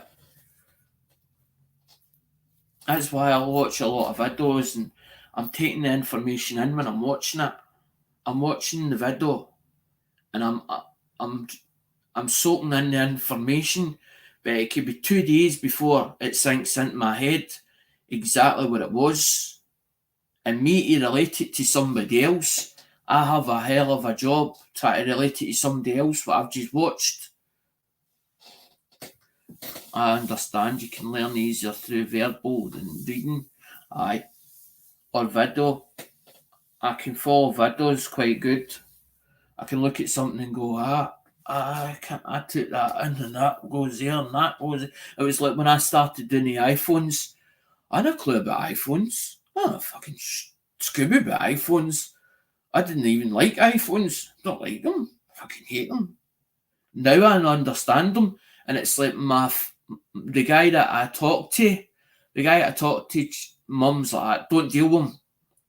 But then there was the other day we were talking through Messenger, and he goes, the iPhone 6s, he goes, they open that way. I go, so you're telling me that the ribbon's on this side? And he just shook his head like that, as if to say yes. I went, right. I went, so they're not that difficult then? I went, they're a piece of piss then. So what I have to do is take the 2 bottom screws out. I take 2 bottom screws out. I put the pick underneath it, the plastic tool, because you get plastic tools. Put it underneath it and unclip it, and the screen should go that way, as it should flip instead of going with the fours are a pain in the Vanda. See, fours, don't touch fours. I'll put a battery in a 4, but see a 4, it's to take that whole screen out, you have to take the whole board, you disassemble it. See the 5s and the 5Cs, the 5s are a piece of piss. But see the 6s are thing me. That's what he was explaining, the 6s and the 7s, a piece of piss. You replace the screen. Because that's exactly what I was going to do. I was like, how do I replace that screen? I was a bit fucking frightened about taking it apart, and I'm like, I don't want to touch it. And I was like, if I just put that screen with it, because I can pick up these screens. I spent £70 in my place, and the place that I get replacement bits in, and he charged me £10 a screen, So I put the 7 that I got off Ian. Ian gave me a 7. He goes, I want you to delete it. He goes, I want you to delete information off it.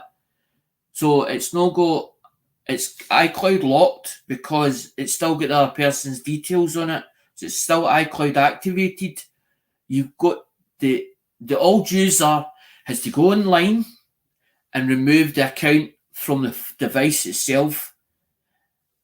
If you don't do it that way, the iCloud is activated, but it's still worth something to somebody if it powers up. If you can put something on eBay, even if it's partly working, it's still good enough for somebody to take parts with it. They can actually see the parts working all of it, so they know the PCB board isn't dead. Because when you water damage something and you power it up, you blow the circuitry up in it, so it means then the board is no good anymore.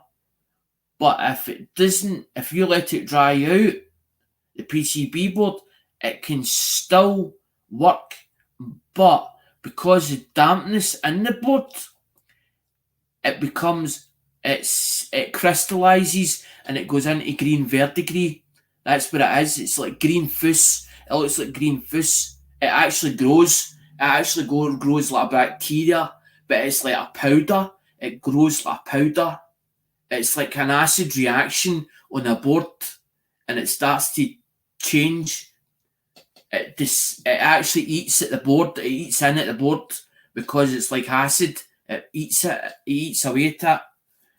But you can still use the parts from a water damaged item to fix another one. No, I learned all this because what happened is, went to car boot sale. Wee Polly turned up. This guy called Paul and his pal. 2 young boys. They turned up. And they were selling a Sony Ericsson phone. Or Sony Ericsson phones. The ones with a big arrow on it. The one that we bought wasn't working. My man says, I know, I recognise his face. Oh man was really good. Good detector. Good detective. He was really good. He was better than me. Dad didn't do private investigation work, but he could track somebody. And he goes, I recognise that face. And we happened to end up being in the shop where he was, in the trunk gate. And I asked him a question about, they used to call it in that Nokia Magic Black Box. They called it a Nokia Black Box. They called it. It was for unlocking for doing the phones at the time. And I wanted to see what he was using for unlocking phones and that, for changing the firmware and all that. And he wouldn't let me see it. And I was taking stuff to him to get fixed. And one day in particular he turned around and says to me, why are you not fixing phones? I don't know nothing about phones. I have a clue about phones. But he didn't tell me he was shutting the shop down. And when I asked him this question, he turned around and says, big round ball. That's all he said, big round ball. And that's when it first started, big round ball. So I started doing Motorola's and learned a lot of the little tricks and solutions for Motorola's. And then went from Motorola's onto Nokia's, onto the 3310s, and then went for the 3310s upwards. And then when the 3310s were phased out, or when it become Android, I started. So when you're doing phones, you've got to move with the times. You've got to move with the times. So if it's Android, you've got to do Android and iPhones. So you're going off the older stuff.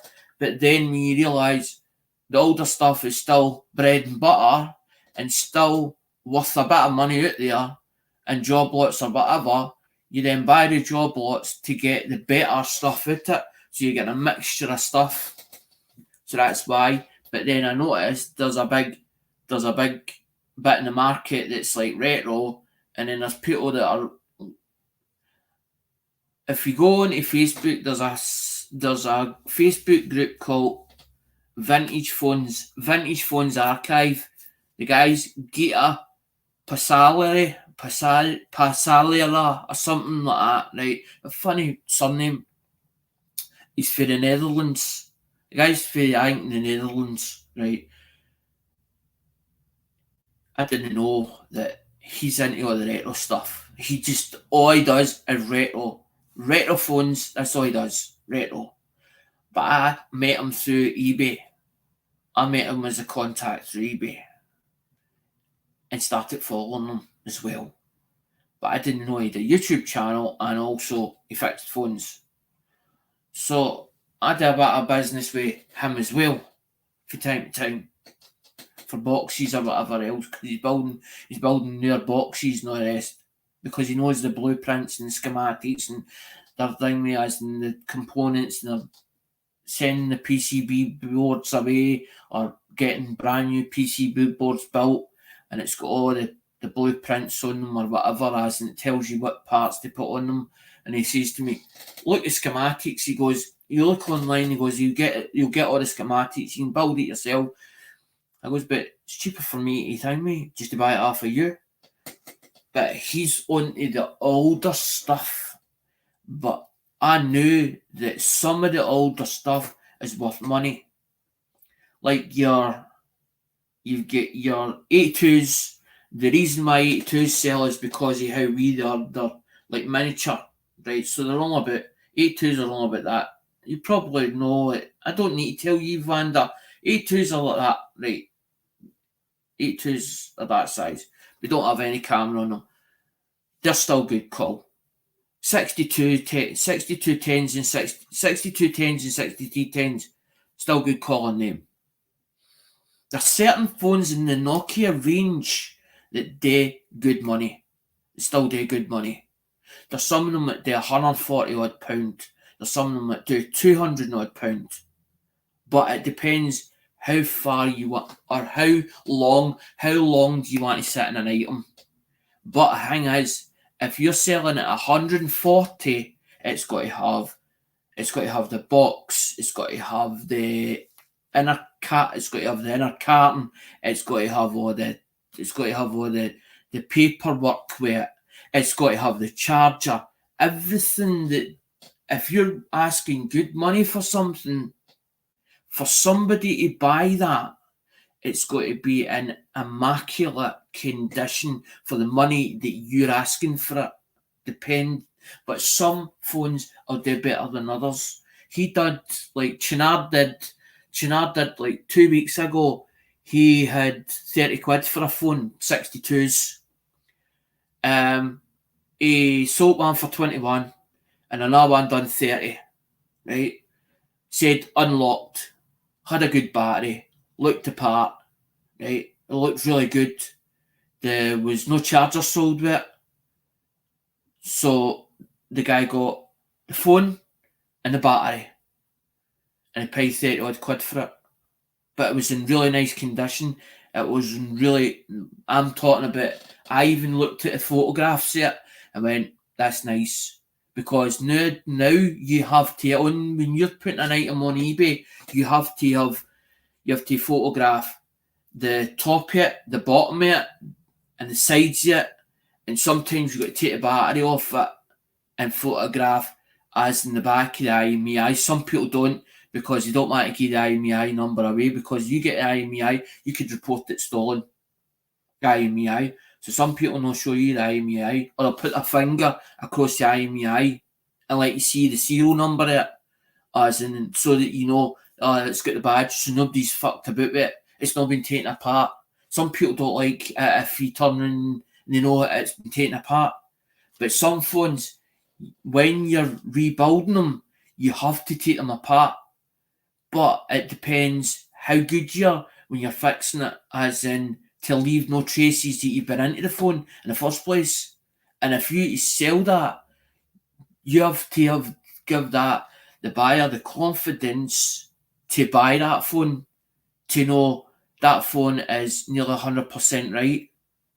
If I don't feel there's something right for a phone, I won't sell it on eBay. I only sell the better stuff on eBay.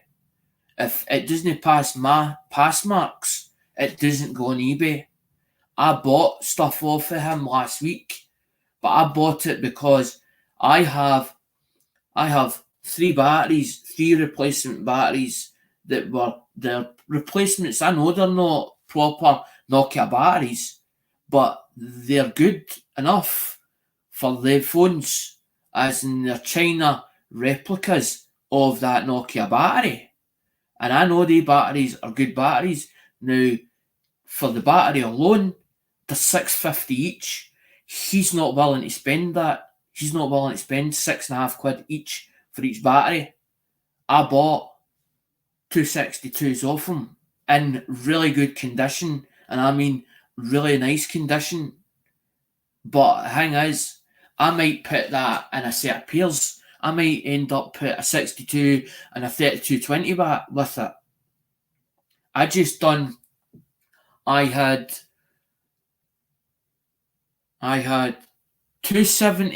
I had two Nokia 7373 lying here. The one that does, it's pink. They're pink in colour, and what it does is it's like the one that Motorola had. It goes round like that. You actually, it's in two. It's like it folds. But when it goes like that and it swivels, the full head swivels on the Nokia. I had two of them. I seen one on eBay, right? £8, or it cost me £8 for it.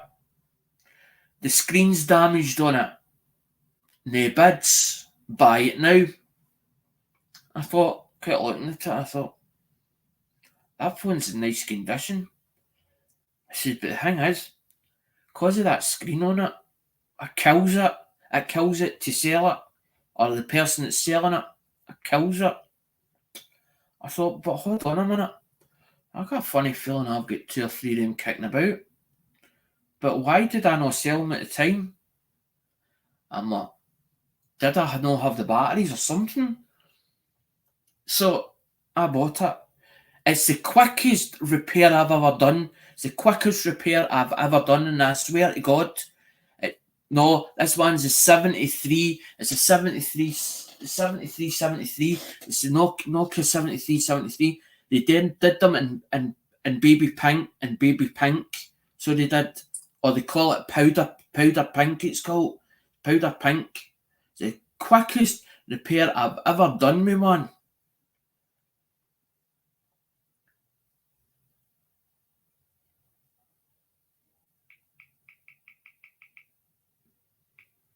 Nokia 73.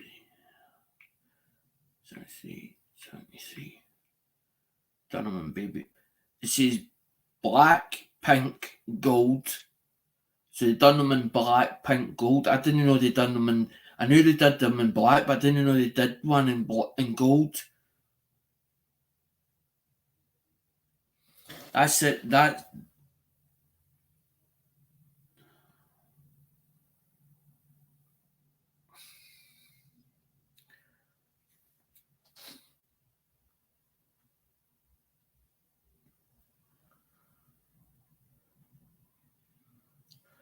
it there.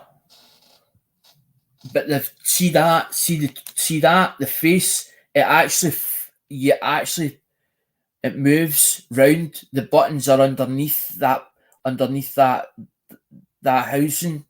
But that housing you can actually unclip off, as in, but if you're careful with it. But a couple I had was either cracked or close that plastic, because that's a plastic perspex glass. But you can't get hold of them, as in you can't get hold of them. It actually flips right full round. You actually go like that and slide it. It's like one in Motorola range. Motorola did one, as in years ago. So they did. Nokia were copying iPhones. They were trying to keep up with iPhones, and Motorola were copying the same range as is, I don't know if Nokia were copying Motorola or Motorola were copying Nokia at the time, but a lot of their, like, they did, Nokia went for the non-camera to camera, but then they called it the Symbian, the Symbian, they were called Symbian. They weren't as an iPhones back then, but that's what I'm saying. I picked that one's been sold on eBay as in for $13.99, but its parts not work. It's sold as parts not working, that one as well. It's sold for parts not working. I'm going to put a pair. One's got a battery, one's not, but the two of them are working. As I said, it was the quickest repair I ever done. I took the glass, took the screen out it, and put a screen in for another one, because the other one I took the screen out of, the bottom buttons weren't functioning. It wouldn't, when you went to, you powered it up on the side button, it powered up, and I had it like that, as in the sold. I remember the iPhone 3G. I still have two, but the battery is swelled up. Man, see the batteries, they actually see the iPhones. The only part I hate is try to get the batteries out, especially when they're original batteries, because know what they did? Double-sided tape. But this stuff is like really sticky, the double-sided tape they used, and you actually bend the battery. See, when you're trying to get it out, when you're actually trying to pull it up, what you're supposed to do is get a bottle. You use like a bottle, and it's got a needle nozzle on it, and what they do is they put acetone down the back of it, so the acetone drops down the back, so it makes the glue, as in go tacky, the glue, because they put like acetone on it, so that basically it ends up, the glue becomes like a liquid form, so it basically goes tacky, and then you put the spatula underneath it, you put a metal spatula underneath it, and then just basically, but see if you don't do it with the acetone, see if you try and get the spatula underneath it, you've actually got to prise it, and see when you're prising it, you can actually bend the you can bend the battery when you're actually pulling it. They're easy to do, the iPhone, see the iPhone 3Gs, they're easy to replace the batteries. But I noticed that the connection on the iPhone 4, there's two variations there. There's two variations in that battery. I've got some of them. I've got some iPhone 4s to put on eBay. So I have that part of I bought job lots. That's what I'm saying. This is how I found out about the iPhone 4. How hard is it to pull a screen out in it? Especially when a digitizer has broken it. The charging ports are terrible, very far. I didn't know that. It was something. Oh, that's interesting, Vanda. Nice one. Didn't know the charging ports. Because I know the charging port's different, because they changed over the charging port. The charging port used to be like that, as in it goes up. That's the first thing I check, is the charging port. See if the charging port's moving. See if it's a rocket about, or I'll feel it. I'll tend to feel it. Sometimes I'll feel it when it's going in and out. And I'm like, that feels alright, that one. I changed over the charging port, because I don't know when they changed over, but that was the thing. I don't know when they changed over. That's what I always try and find out, when they changed over, because they done the same with Nokia. They done charging port, which was big fat pin, as in big fat pin thing going into the bottom, and then they changed over to a thin pin, and then when they changed over to the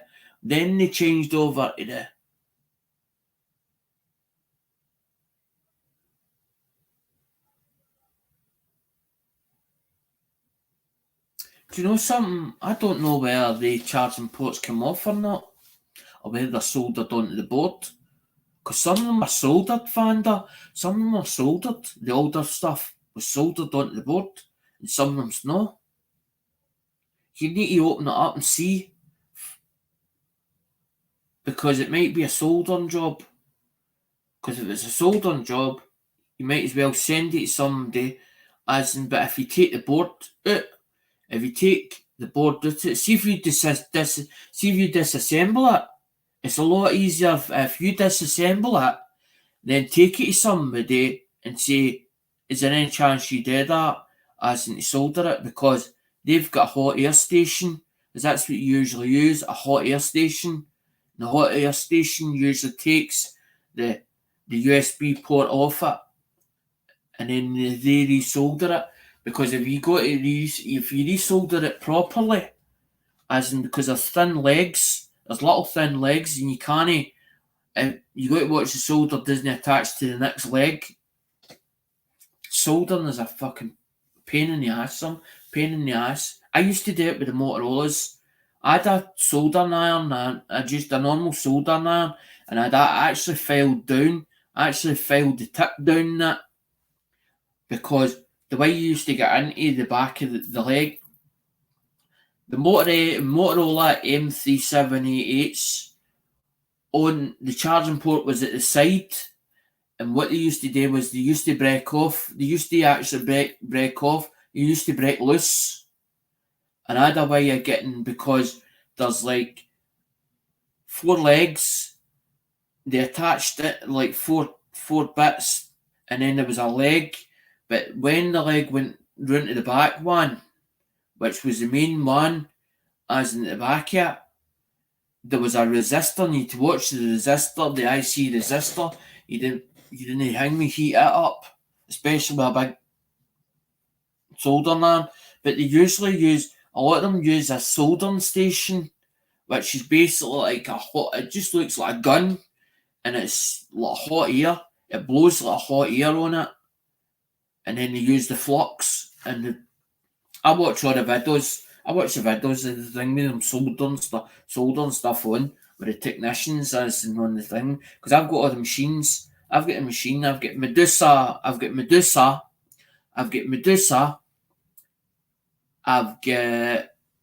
Medusa, EasyJ tag. I've got the dongles for the Aqua, the UMT, the NCK. Then I've got the Cyclone box.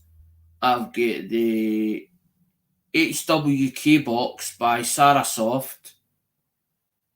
I have fucking umpteen boxes, as in for, and that's only just for. That's why everybody's hanging me, right? St Jude's, right?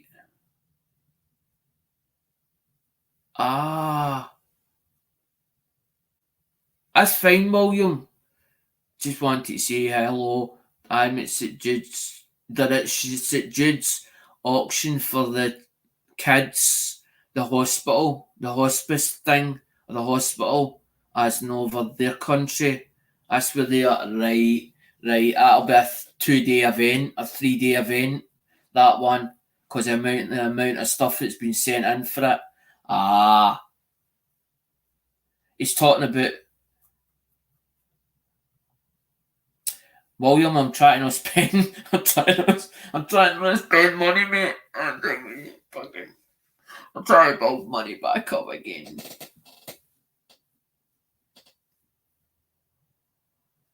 Of course, it's a great cause, Vanda, as in it's for St Jude's, for the sick kids, But that's why I asked them: is it also for over here as well, or is there any money sent over here for it? Because don't forget, we've got York Hill. As I don't know if I just remembered. I'm thinking you're in England, and then I'm thinking, no, you're not. You're in Scotland. I think you're in Scotland, if I can remember right, Vanda. We've got York Hill, hospital. That's how I was like, well, they've got St Jude's over there, but does money exchange hands for their St Jude's one to the one that are over here at York Hill? I think I don't disagree in that one about St Jude's. St Jude's help kids from around the world.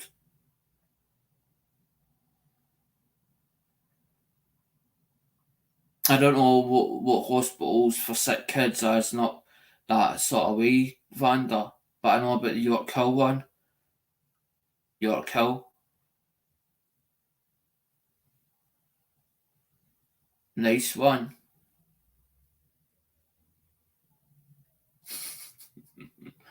There's Lighty.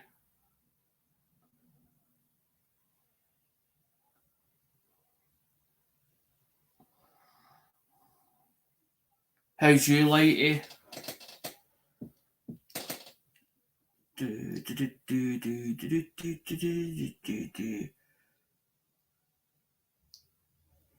It's warm.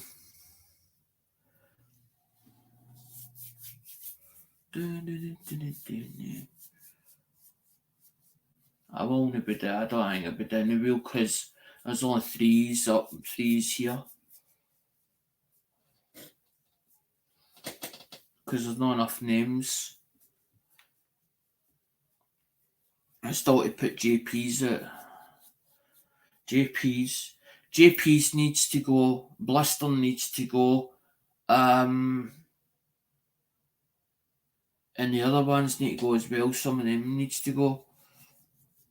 All good here, mate. I'm fine, Warren. I'm fine, Lighty.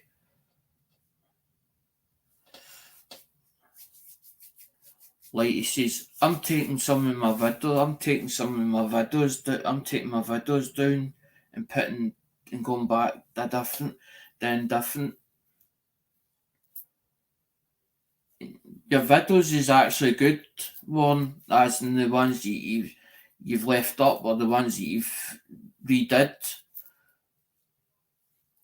They're a lot better than but then he says I've had enough of as in the negative crap.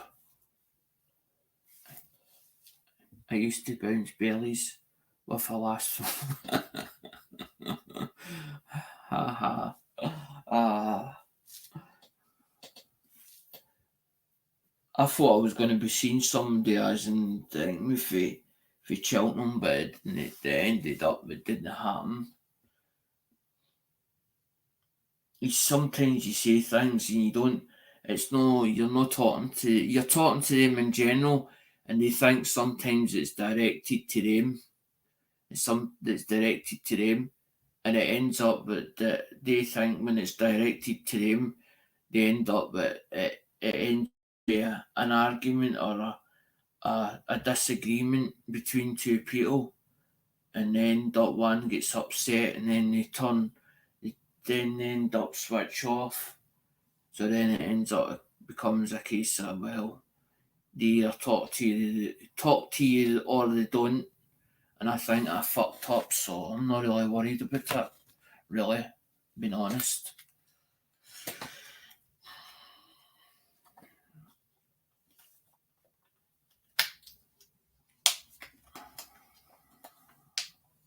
I'm not going to keep on about it because it just was one of the ones. I kind of fell out of love with Collect. I know, Whitey, that was because of things that then last year was just a year to forget. I know, buddy. That's what I'm saying. Your videos are actually better, the ones that you've actually left up there, or the ones that you've redid just lately. I've looked at a few of them.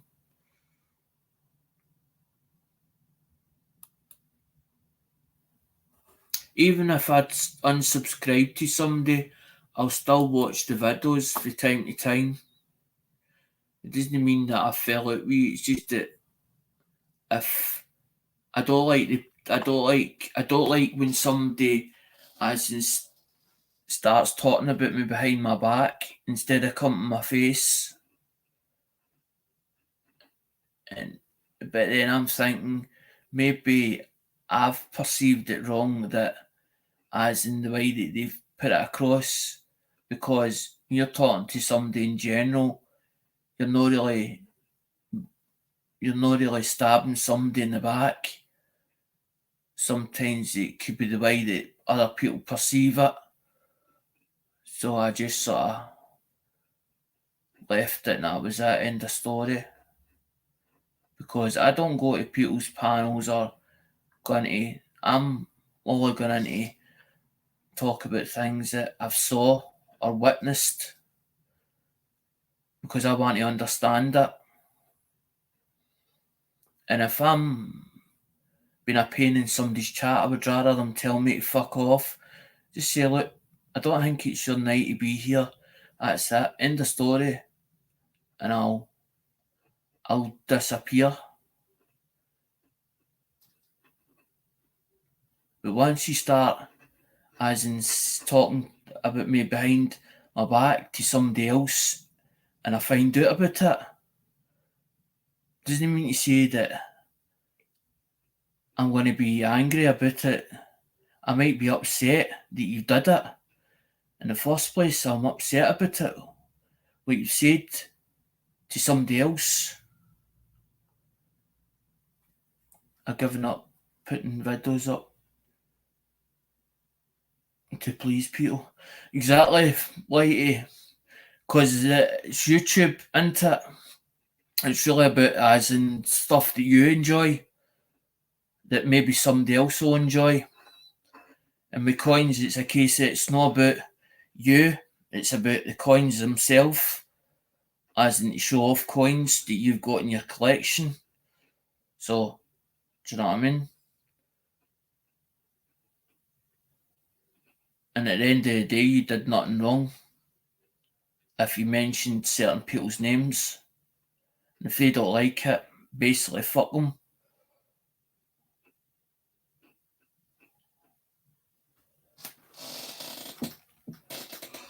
Some of them are actually will go listing some of the tokens. Some of them tokens I think will end up as first prize, because that was mostly what I was trying to do with some of them when I bought them in the first place.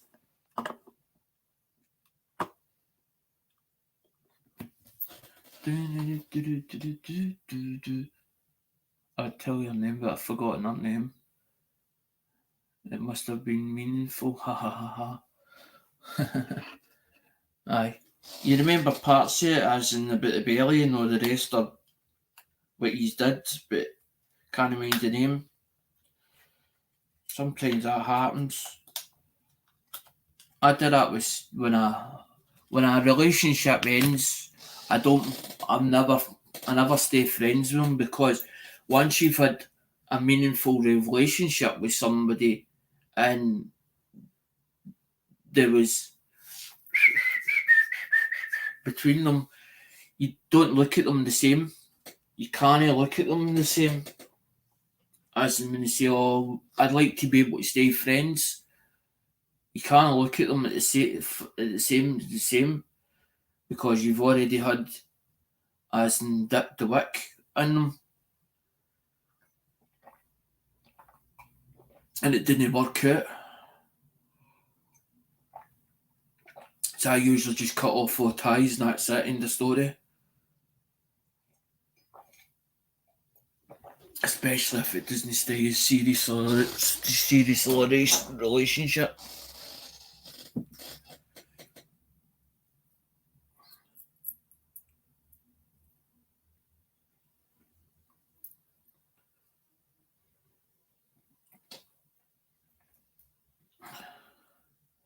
Warren, I'm the same.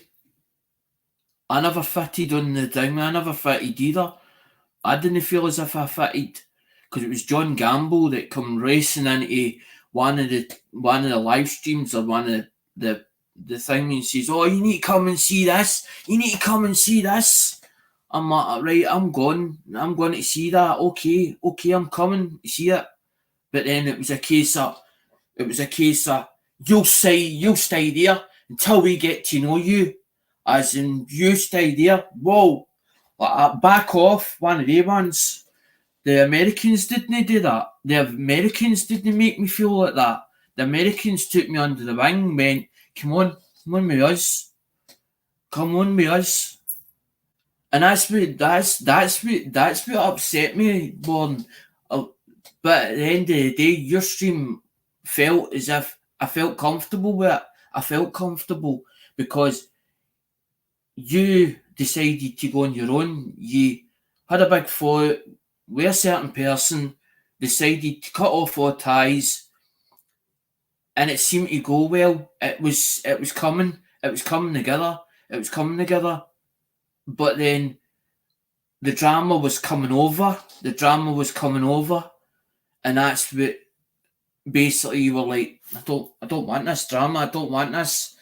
But he kept mentioning you instead of just moving on. That's what I don't get. That's what I don't get with people. Instead of moving on. But I wasn't coming over and saying, I just said that what I was seeing because I didn't agree. I didn't agree with some of it.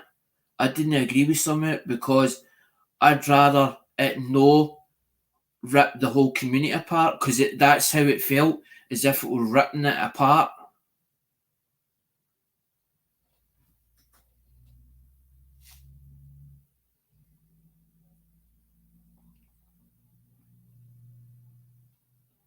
That's good then. That's good. Lou and Judith. I know. Judith is a nice person, and so is Bill the Till. But it's all the ones that want to fucking hang me. Or it thinks that fucking that certain person's a martyr. I don't understand, right? If somebody puts something in a raffle, right, as in a lottery, whatever, or a raffle company, why is there a certain coin that's been put in it 3 times? 3 times it's went in it. So does that mean then that you've got more than one of them of that silver proof? Or is it a case of that you haven't sent it to that person, although that person has made out that they've got it, they've had that coin, or they've been sent it? I don't get that. I do not get that at all. And I hope if that's the case, I hope Raffle catch him. I hope Raffle catch him and fucking take him out, let him back on it again. I hope that's what happens. Judith is a diamond, of course. The coin she sends me from IOM is great. Exactly. Aye. I know, that's funny, Bill Liston, the slapstick, because I seen you the first time then, and I thought I couldn't get my head round it. I was like, what the hell is he doing? And then I thought about it, I was like, slapstick. As in slapping the sticker. So it's basically you're tagging stickers, but it wasn't as if it was like your own stickers you were doing. Like you done a few of them that was your own sticker, and then there was a few that was like the hologram ones, and that's funny as fuck. Ashton, I'm half Irish because my mum was originally as in her mother was Irish. Her mother, but my mum was fostered, so mum's half Irish, half Scottish.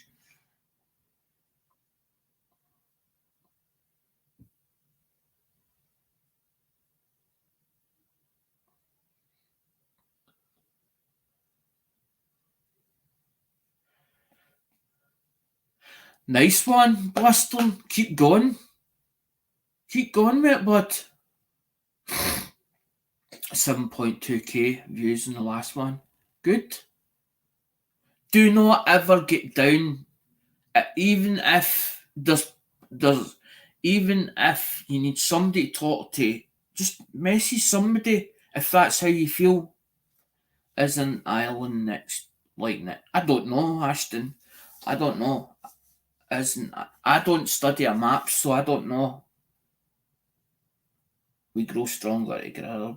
I want to send what I want to do is I want to send Rob's stuff that he's got, JP's and your one as well. And then I need the other names as well, as in some of the newbies. I need some of their names or addresses as well. The ones that are in UK blistering, and I'll send a full load at the same time. So it means then that JP gets his, you get yours sent, and Rob gets his, and then as in the ones that are like David Bradley's and all that. It's hard to explain, but it's kind of like a mini Stonehenge, stones around with an underground tomb. All that's left is the old church. So is it worn? Is it derelict, the old church? Can you only see part of the old church, as in like only certain parts of the church left? Or is it actually the full church that's there? This is all that's left is the old church. Because there's some old buildings usually that are derelict, and you sort of see part of it left, as in you know it's a church building, but it's like only bits of it left. There's only parts of it left. The church has been restored. Ah, right, that's nice. That's quite good then. Sounds very interesting indeed. Do you have a dose on it? Can Blistern post your link by chance?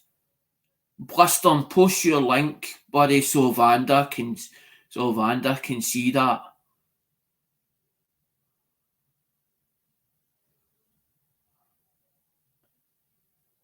Or is it lighties she wants?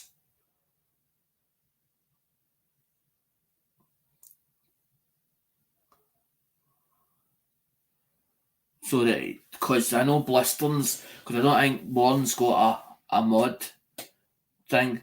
Alright, lighties. Blistern, can you do me a favour? Post Lighty Collects channel up, please.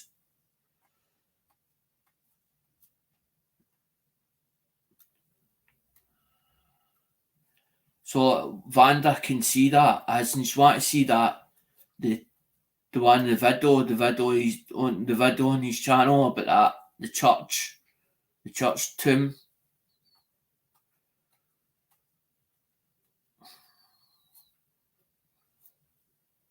Because I should have gave Lighty a mod spanner, but it was cause of the fucking carry on. Because it was like, as in because it was a case that he was always, put it this way, Warren, he was always fucking watching. He was always watching. He was constantly watching. He was constantly lurking in certain places. So every time, as in, all it would have been was fucking drama. And I'm not into all that, Karen, the negative drama. I can't be bothered with it. As in, I don't mind if you see it and you go, well, it's for views, okay, that's fine, as in calling each other out. But when it's in a negative way, I don't like it. I don't like that at all. I'm like that. It upsets me. Totally upsets me. And then you give your planner to somebody else, and then they're not friends with somebody else. Then fucking hang me, but then end up they see that person in it, and it ends up just a nightmare. Very cool, like I love that stuff. I went on the archaeology dig in Dunfermline Abbey.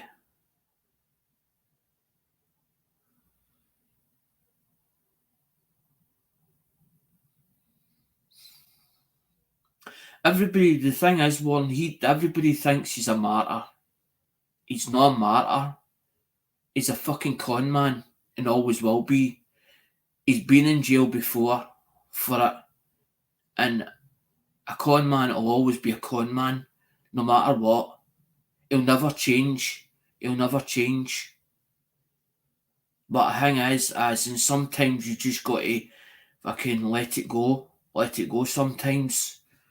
But the thing is, as in when it ends up with a community, it can rip a community apart. And when somebody's sitting there lurking, they're watching every fucking person. They're not just watching you, they're watching somebody else. And then as soon as, and then it's a kind of, oh, he's going with him and fucking this, that, and the other, and blah, blah, blah. And then they get all the case, they overanalyze everything, as in the people around them. And then they start involving other people, and then end up everybody else is involved. And then everybody's arguing with everybody else because they can't get on. Because this one person is saying about that person, and then somebody else is saying about that one, and then it ends up, it's like Chinese whispers. It still carry on. Or somebody passes along something, and then they put another wee bit onto it, and then it ends up, by the time it ends up at the end, the story's rang. The story's totally rang.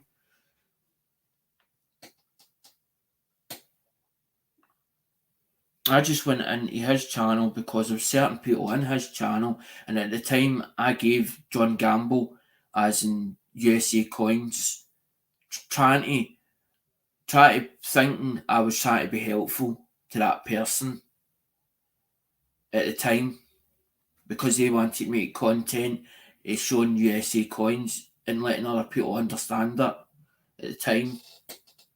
And I thought, oh, if we got into the UK or teamed up with the UK people, we all get on, we all get a cut of the cake, and we all get angry along with each other. But then it was a case of, well, we don't know you, we don't know you, so we're going to hang you, as in you've to stay there. How long are you going to stay there in the fucking corner? It's like a thing with a naughty schoolboy put in a corner with a dunce's hat on. You've to stay there. You fucking stay there in that corner.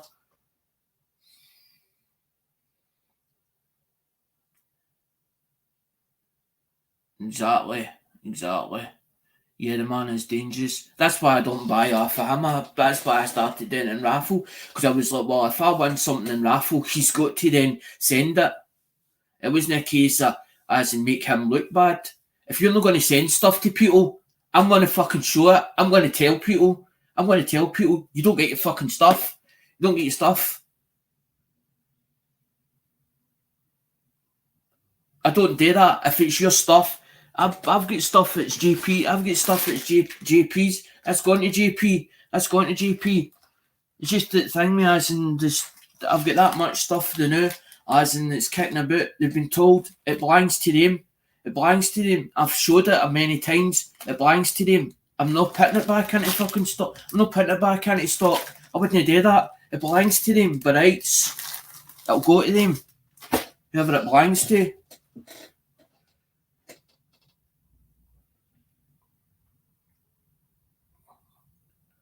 I watched Robert Collinston method.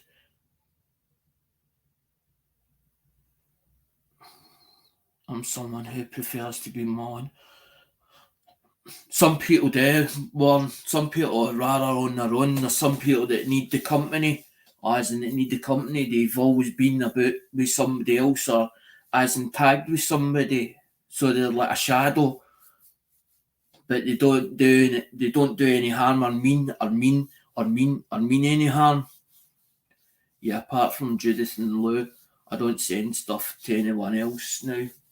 I don't fucking blame you. Not after all the carry on.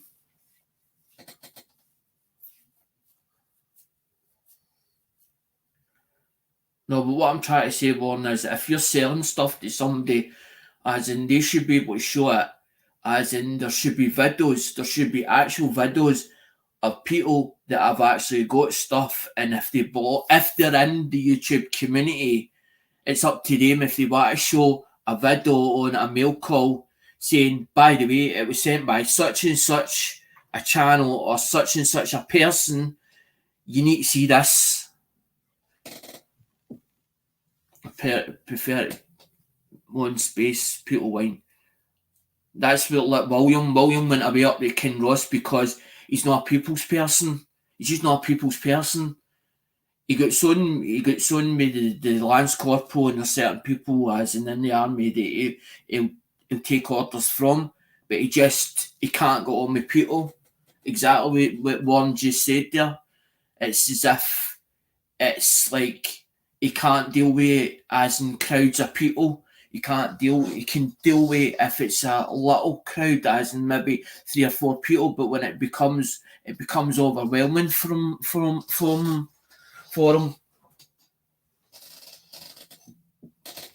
Totally, mate. I always did mail calls, exactly. That's why I did mail calls. Even if I bought it for somebody, I'm going to still shout them out, even though that I bought it from them. It's my way.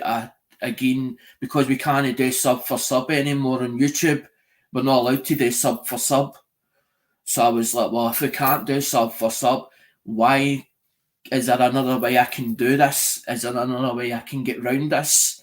And that's why I started doing the mail calls for other channels, because I want to be able to call them out as in and say, by the way, awesome channel, you need to have a look at this. This is what I got from them. This is how good the stuff is that I got from them.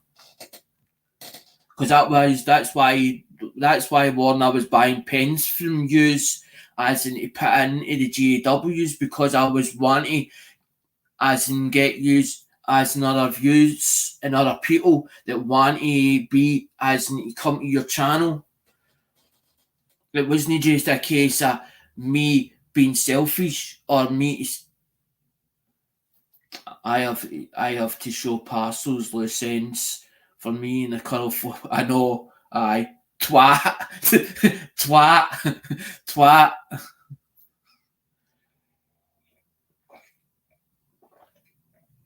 I watch Kev Detectorist, Ohio.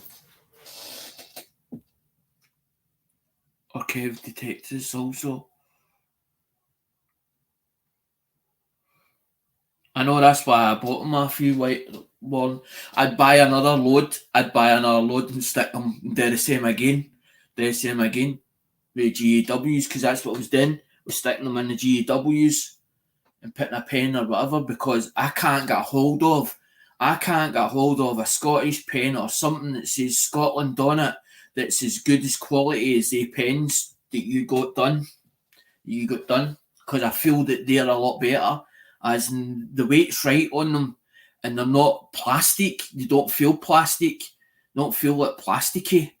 They feel more metal. They feel like a metal body that's on their pens. And that's how I was like, well, I want to put that out there. I want to put Lighty out there.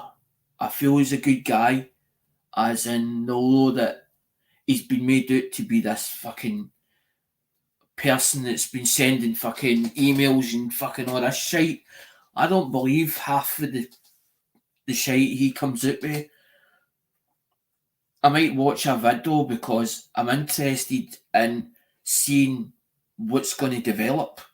And it's not because I want to see the drama unfold. I want to see him getting his comeuppance, because he was caught out with the Americans as well.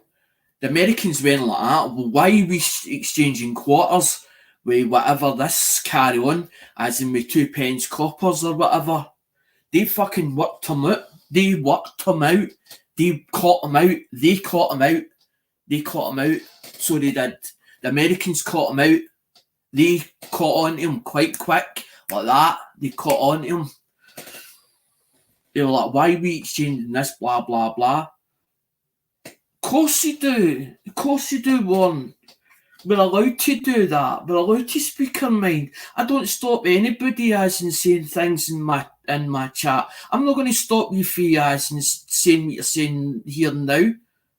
And I'm not getting on to you. I'm not getting on to you. We're having a conversation, or the chat is having a conversation. And that's what I want, people to have a conversation with other people, to get on with other people, to understand other people, or as in to get to know other people that they haven't met before. That was the whole idea of this channel. It wasn't about just myself or being selfish. I only host this channel. I only host it. I got on with everybody. I want to be able to get on with other people. I don't want to be fighting with other people and arguing. Fucking 47. I'm 47 years of age. I'm not a wee boy anymore. Know what I mean? We're not wee boys in a fucking playground. Oh, you're not my pal. And then start pushing each other, or pushing the other one about. Because that's all it is. When it's all these wee clan cliques, that's what they do. You're not my friend anymore. I don't like you. I don't want to play with you no more. That carry on. That's fucking playground stuff. Little children.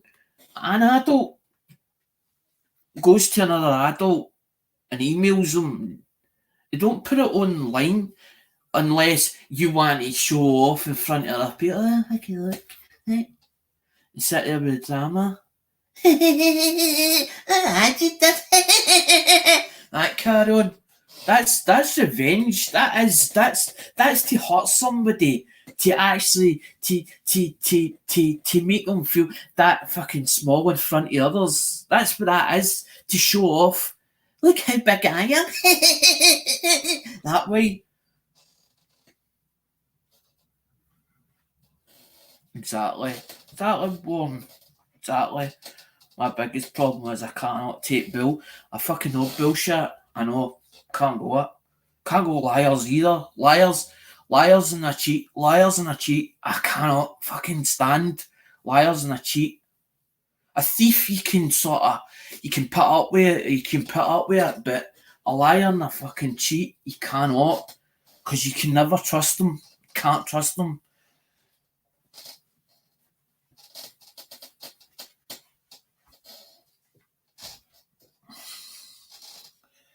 No, because I heard what he said about the talk. I heard what he said about the talking. I heard about he said about talking about the John White one. It was supposed to be meant. It was supposed to look that way. No, it looks out of place. And then it's like he said. I even left. No, but the part is one. The thing is, Lee Holt has got a lot of dealings. With the Facebook groups. So the minute you mention his name anywhere within the Facebook groups, they either delete it or they'll ban you it. They'll ban you it by mentioning his name. So it's him that's upset him. It's him that's done the damage. But because he's done the damage, he doesn't want to accept it. So he's going to blame others. It's others at fault. I was wound up with the people just in it for the money. Wound up.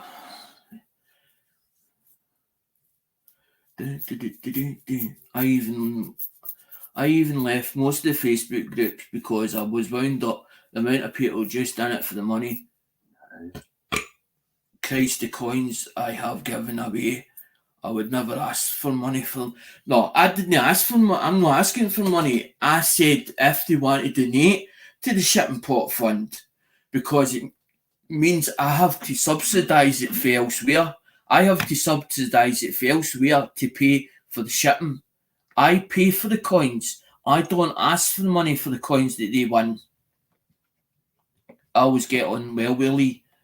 A lot of people got on well with Lee. Of course he has weight. He's got a lot of weight, but he has a lot much weight, and of course he does. Of course he does.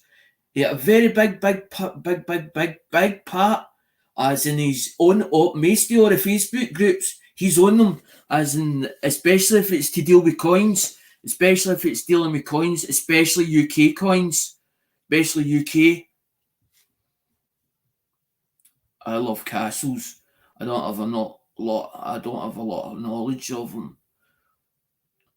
Not knowledge, but I have a big thing for them.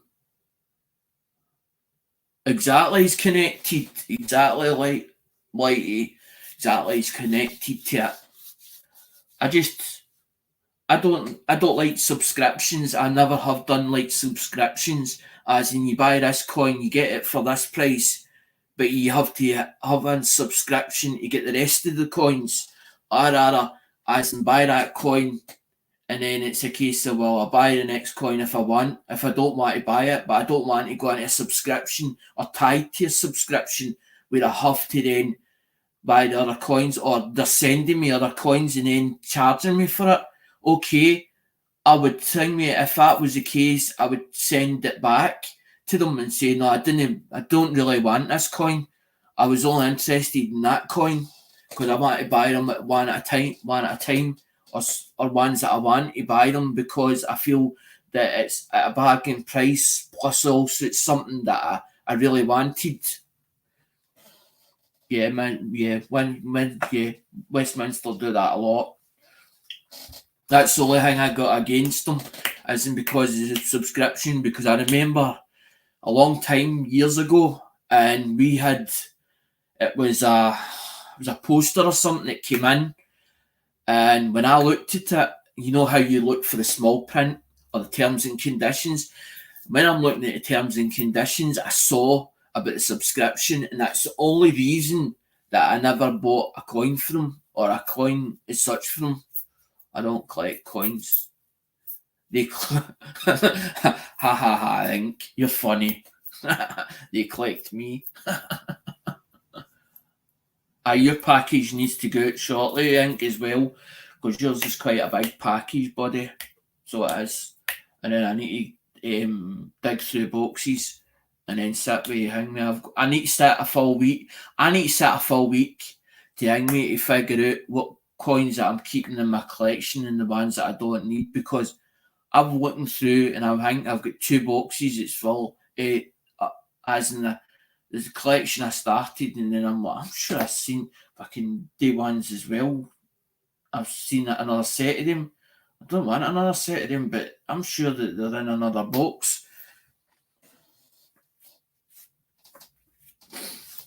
I just like the buzz of the auction, and Joe I go on well with, and the people that's in there I go on well with as well, like David Carlisle, Paul Hampton, Daryl USA, Inkman, Perry Custom Cards.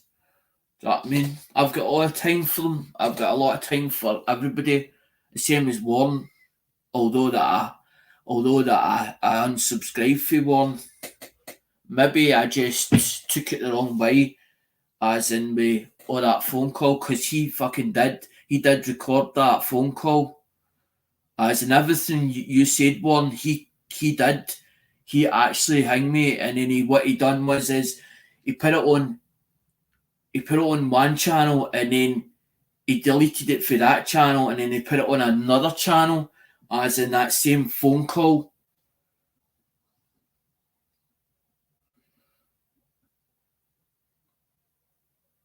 I shouldn't laugh, but Lou has broken her shoulder. Oh, what a shame.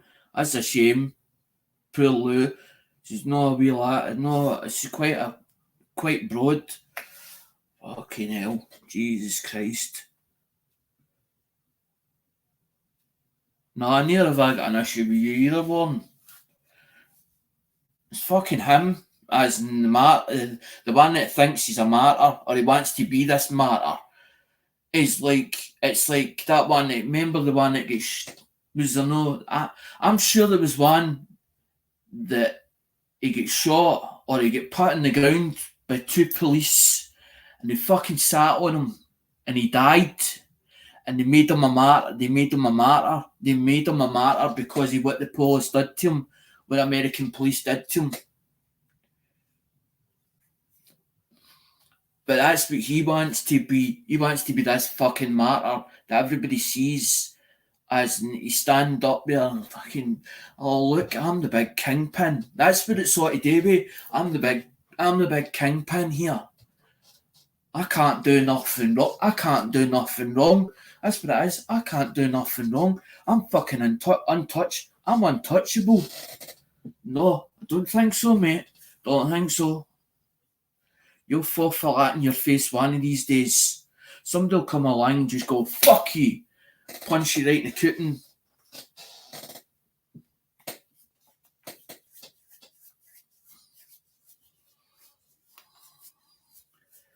Because he's like that about the shop. Well, I says to him, I says, well, he's going to do a live on the shop. I want to see people coming in and out that shop. I want to see how busy it actually is. That's what I want to know.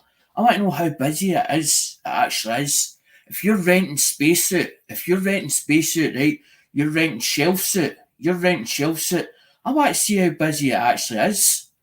Really? Can you actually make a name for yourself? Have you actually apologised enough to the community for the community to forgive you?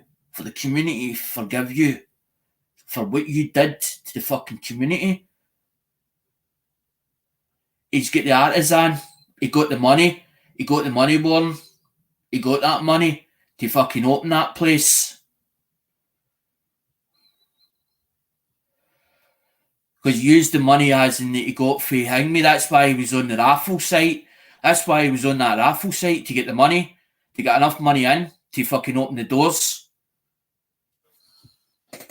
I just want to hang me. It's not that I want to hang me. It's not jealousy. It's not jealousy with me. I just, if it's going to do well, right? If it's going to do well for him, then good. But I don't think the communities really forgave him for what he did. Because he fucking ripped the community apart. And then, hang me, the investors, used the investors' money. And the way he was doing it was all wrong. So it was. That's what annoyed me more than anything. I know, exactly, yeah, but that's why I said, I went in with another account, and I'm like, are you going to make a channel so that we can actually visually see it? Because he's like, if I'm going in the shop 7 days a week. See, this is what I'm thinking, Warren. I don't think he's actually accepted back into the community, because he tried to do the CJ jockey to Hang Me, as in with the Americans, and the Americans, he did something to the Americans. He did do something to the Americans. Because why would the Americans turn their back on you? You did something wrong, or you said something somebody didn't like, or you've hurt somebody. Because the reason why he wanted that American stream was because so that he could use it under his channel name, so he could run 24/7, 7 days a week. That's what he wanted. So the Americans would send coins over, so it would be under his name, to make him bigger, make him bigger. That's what it was all to do with. That's why he wanted to run it under the TGBCH name. I've got American coinage. They never tell me. I get it every second month. Every second month I get a box. One, honest to God, every second month, mate, I get a box. Because I'm in there buying for the Durbans. I used to buy it for Lemonhead Penny every week without failure. Nearly every Tuesday. And me, Ink will back it up. Polly will back it up. There's plenty of people as in the American community that can back it up. that how much I've actually got as in boxes American coinage. That's what I said to you about the quarters. I don't mind if somebody comes and says, by the way, I think it's a bit, I think you're a bit, I think you're a bit dear. I get them at that price. I don't mind working with people. I trade with somebody. As in, he tell me, somebody goes, well, I think you're worth 30 quid or whatever, as in that bundle. I'll give you that. I'll give you that as a swap or a trade. I'd rather work with people than work against them. I feel that when you work against somebody, you're never going to achieve anything. You're never going to achieve anything as in working against people. Work with people and you get along a lot better. So you will. You work with people. Because my grandfather believed that it was an ever-going circle. As in that circle kept revolving. Yeah, I just sorted a deal with the presidential dollars I needed from a new dealer for a better price. Yep. Because sometimes I'll get one, sometimes I'll get them like in a tube.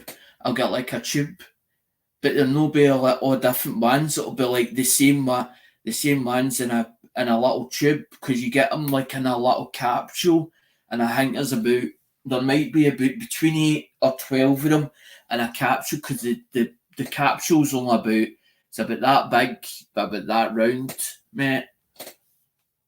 Sometimes I pay over the odds to get them, because sometimes when they're going into the auction, they'll start at a certain price. So they might be like $25 for a full little capsule of them. And then there maybe be like, sometimes they'll be like $8 a piece. Sometimes you get them a bit cheaper, as in like maybe say they'll put them as like maybe three of them and three of them. So there's like three different ones for like $4. They'll start for like $4 a piece. Because sometimes you get fighting amongst people. As in, it's not a case of them putting the prices up, it's just that they're going for the same things that you're going for, the same stuff that you like. But that's what I said, I don't mind working with people and somebody saying, well, I need that, or I need this. Me saying, well, I can give you about three different types of that. Because you've got like, I love when you start a collection, but then if you've got parts missing in the collection, it doesn't feel right. It just doesn't feel right. Yeah, new dealer does the two quid a coin, which is cheapest. Aye. You know, get. I just the reason why I deal with the Americans like is because I've never found a dealer over here that I'm a bit wary of them, because I'm like, I don't know you, so I'm sort of like, who do I deal with? And I don't want to keep having to shop about until you get the right one. So I'm like, well, if I can get them straight for America, and I know they're genuine, and I know they're no copies, I'm like, that's good. They're genuine. Because it's like them, they're tokens. They're tokens. They're gaming tokens. So they're not really coins as such, as tokens. Although they've got a silver insert, and they do sell on them, 99 silver, but the guy's been honest with them. Do you know what I mean? The guy's been honest with them. I like people that are honest, because it says on it, it's a $10 limited token. Game token. That's fine. It was nice to have you here, as in, cause I love when people ask questions and they're like, "What do you think about this?" Or as in, "Can you tell me?" As in, I'm not sure about this," or as in, "I've seen this," or "I've got that," and I don't know where to place that. Because I got so mixed up. You read my mind. I'm off to down my shower and in bed. That's fine, Warren. It was nice to have you, actually. To come into a conversation, actually. I'm going to go as well anyway, because there's only a couple of people, because they're mainly at the St Jude's. I forgot all about. I knew it was coming up with St Jude's auction, but it will be hanging out there. Of course it is, Vanda. Because people can get a hold of me. If I'm not on, all you have to do is either send me an email, which my email address is attached in my about section, and it should be in the about section, or even ding me, get me on Facebook, as in just go into, as in the link for the Facebook's there, as in it takes you to my actual name, and just message me if you ding me. If you want something as in advice about something, I'm never far away. I'm there somewhere. I'm always kicking about. Always about here, there. Because I'm sort of holding back. I'm holding back money now because I need to sell some stuff. I need to put some stuff on eBay. But it's no coin. It'll not be coinage. It's going on more phones. I need to get rid of some phones and stuff like that. Because I got three off a guy. That I paid. It was $2.99. $2.99. It was $2.99 starting price and $2.99 postage and packaging. But that was for the UK. That wasn't the American, and it wasn't the American phones. See, the Americans get the firmware. The firmware on a phone for America is different for British. It's as if it's got different firmware in it. The firmware's slightly different, although it's because their networks like Verizon, although that Verizon is part of, I think, T-Mobile or whatever, but the firmware's different. The language pack's totally different. See, like, guys, that's what I said. The only reason I put the title is I did apologise, because that's what I said. I did apologise in the community post, saying that I had an unexpected guest turned up, so I was dealing with that because I didn't want. Mum could have taken care of him, but I wanted to make sure that he felt welcome, as in to do things and whatever, and have a talk to him or whatever. Because I hadn't seen him for ages, as in the nephew, so I wanted to spend time with him to make him feel as if he was made welcome here as a guest, so he'd come back again. Because that's what we done. We says to him, "Well, what do you want to do?" And then he's like, "I want to go play pool." So I was like, "Fuck it, we'll just go out." I says, I can do it another night." I said to Mum about it. I says, "I usually do it on Saturday." I says, "Usually I do it live." I says, and thing, I says, "But I don't want to be as a bad host or whatever, and know what I mean, turn around and say I don't want to go out." So I was like, "I'd rather do as make him feel welcome instead of going, oh no, fucking can't make a big song and dance about it." So that's what I did. I said, just go out instead. But that's what I said. I did put on the community post as in saying, "No, I had an unexpected guest. Sorry guys, that thing I didn't do as in Saturday."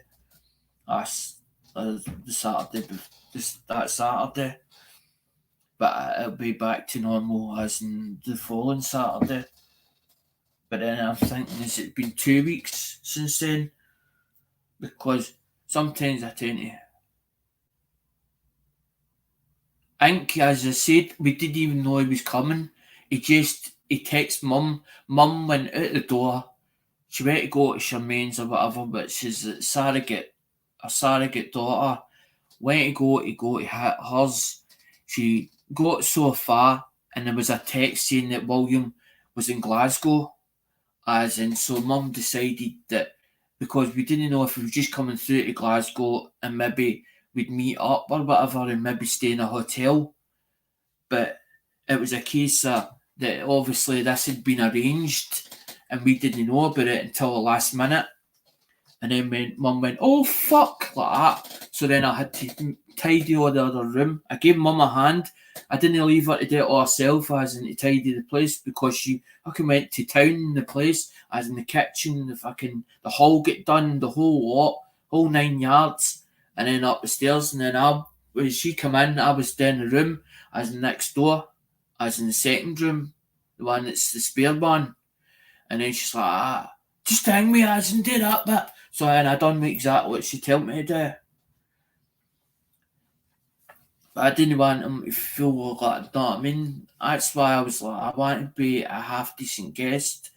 I don't want to make him feel as if, you know what I mean, uncomfortable. I didn't want to put him in that position to make him feel uncomfortable. In him knowing that I was there. That's why I took the time and spent the time with him. Turned out alright, but he'll be down quite often now because he's been based up at Kinross. He's not that far away. He's up in Scotland. But I think he said that he'd be there for 5 years up there. Because I says to him, I said, well, why did you want to go all the way up there for? Because there's no people up there. There's no people up there. There's no people up there. As he said. I was like, I was a bit fucking oblivious. I was like, you're in the army and you don't like people. You don't like people. I was like, what? And then when I realised, because he was never William was never diagnosed. Julie knew that something was wrong with William, right? And he's a good kid. He's very, very intelligent. He comes out with some conversation, right? And he'll tell you the reason why he thinks that and stuff like that, right? And he's got a very good IQ level, and he's done well at school, right? At his high school or whatever. And he had the grades that they were quite happy with from to get into the army. But as I'm saying, I feel for him because he failed on two questions or 2 points. 2 points and he failed on it. He wanted to be mechanical engineer. That's what he wanted to be. It was his dream job, his actual dream job, and that's why he went in the army. But he enjoys being in the army. He really enjoys being in the army, and that's why. And because his shoulder popped, he'd been having problems for a long time. He can actually pop his shoulder right out, as he said. It pops right out. He actually took surgery done, and he spent 2 years of physio actually in the army, keeping him in the army for 2 years on physio ground, as he didn't want to let him go. He kept him. They don't want to lose bodies anymore. It's not a case of, well, you're physically not fit and then just fucked them out the door. They don't want to let bodies go, and he kept them for over 2 years on light duties. But they were like, well, we're going to send you up to stores up at Kinross. But then when they went to do the medical, they passed him with the medical and says, you're fit enough. You don't need to go up there. But he was like, well, why have you wanted to base me up there now? You're saying you don't need me to go up there now, or you're not going to send me up there now after all this time. So William was like, fuck it, if you were going to part with us up there anyway, I'm going to go there. But because he failed in 2 points, they'll not put him. They say he's a danger. as in because he failed it with 2 points. So they went to the Lance Corporal or whatever up higher, and they put him on. They're going to put him on a apprenticeship for plastering. I says to him, well, I hope you're going to like it. I hope you're not going to, as in, go on this course or whatever and then not enjoy it. And I says to him, but what is it you really enjoy? And I was having a full conversation with him, as in, because I wanted to understand how he thought of things, or the way, as in, because I haven't spoke to him, because I remember Julianne when she was only about 4 or 5 year old. That was the last time I seen Julianne, and then William came along. So William was only a baby the last time I saw him. The last time he was up here, he was actually a lot bigger, but he wasn't in the army then. He was just coming out I think he was coming out of school or high school or whatever.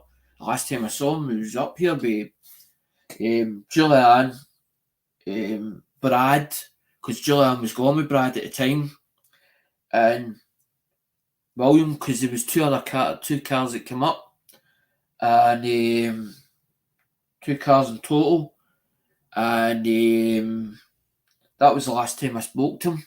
So I never really actually sat and had a full conversation with him about certain, as in how, just to get to know him as a person.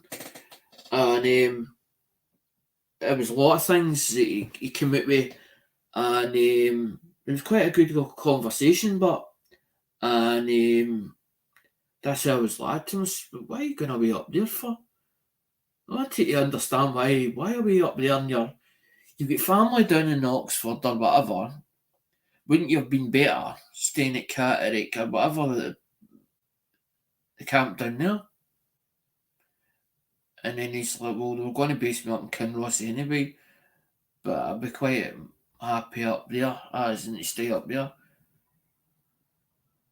because I don't need to talk to talk to people. So a case of maybe it's just a smaller amount of people up there. I think that's what it's to do with, because as soon as it gets too crowded, I think it overwhelms him, and he starts to get, as in his anxiety or whatever he's got, but he was never diagnosed, as in, even although that he's autistic, and he knows he's autistic himself, he knows that, he actually knows that, just never get diagnosed. But when he explained it, that if he'd been diagnosed, he would never got in the army. They wouldn't have even let him in the army. So luckily he didn't get diagnosed, as in he's been autistic, but he knows he's an autistic person, and he's got a hell of a high IQ level. You talk to him about certain conversations or certain topics, he'll open up about them and how he feels about them, which ends up in an interesting conversation. But when he was playing pool, the first game that we played, the black ball ended up at the top right pocket, and I says to him, we need to watch that pocket, because one is going to end up potting it in, and fucking William potted it in. And then we played a second game, and I was I had two yellow balls still on the table, and he'd all his red balls cleared, and he was on the black ball. And every time he tried to put that black ball in, instead of him using the cushions for the table, because now you get the cushions down the sides of the table, every time he hit the black ball into a cushion or whatever, he never got it in the pocket. And I says to him, if you'd have done that right, I says, you would have had that black ball in before I had potted the 2 yellow balls, because I was fucking about with the 2 yellow balls to get the two last yellow balls in, and he was still in the bat, a black ball.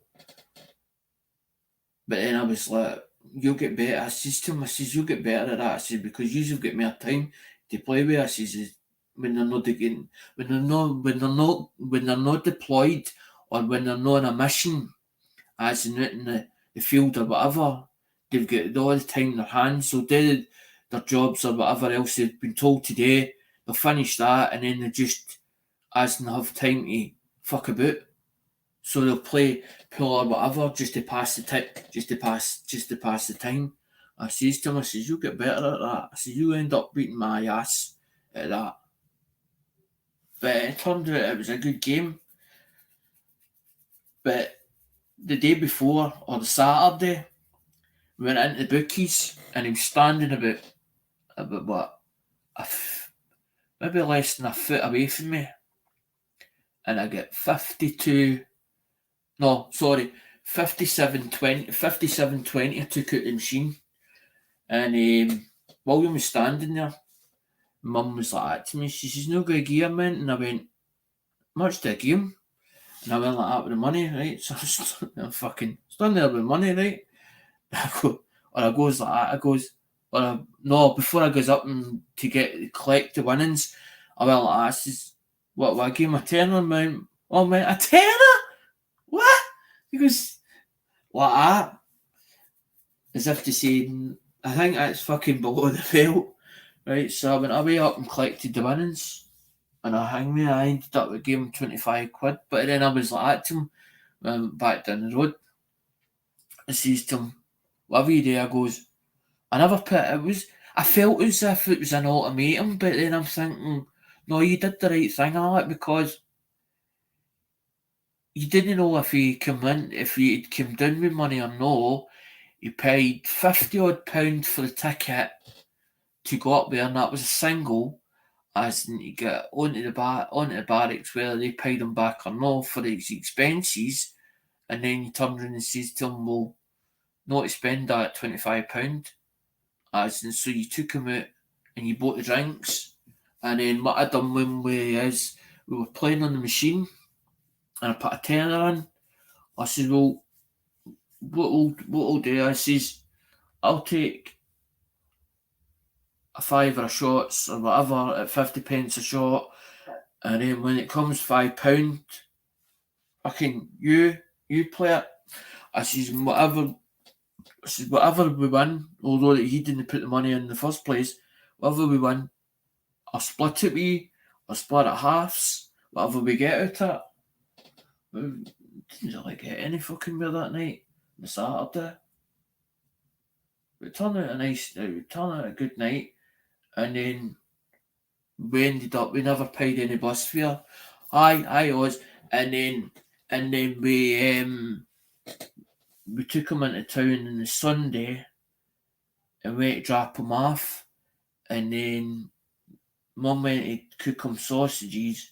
She went, these sausages are not done right, but she went, no, you're not eating them. And he had a bowl of cereal.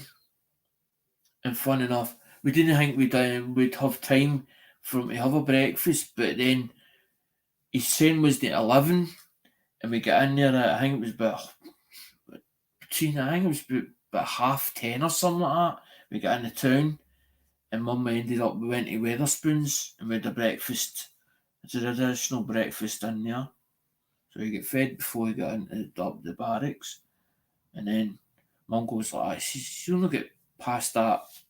Because on where their train station is, or the train station that we've got, there's a set of barriers, and they actually put ticket in and it opens the gates. Oh, she says, they'll not let you through there.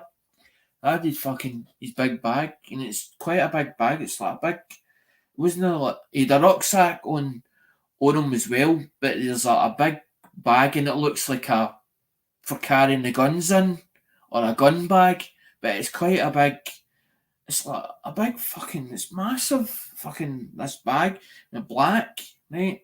And he did tell, says to me, I've got my helmet and something else, there's bits and pieces in it, but it's quite heavy. So, I've fucking carried that about a bit, and then the thing, mate, and then I've just passed it over the barrier to him.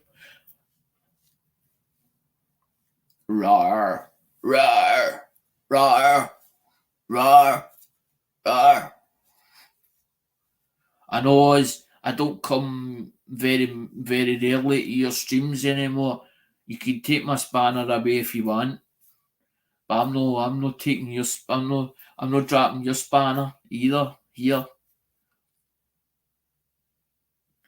because I find that with Ozzy's streams, when he plays games, he's more focused on the game.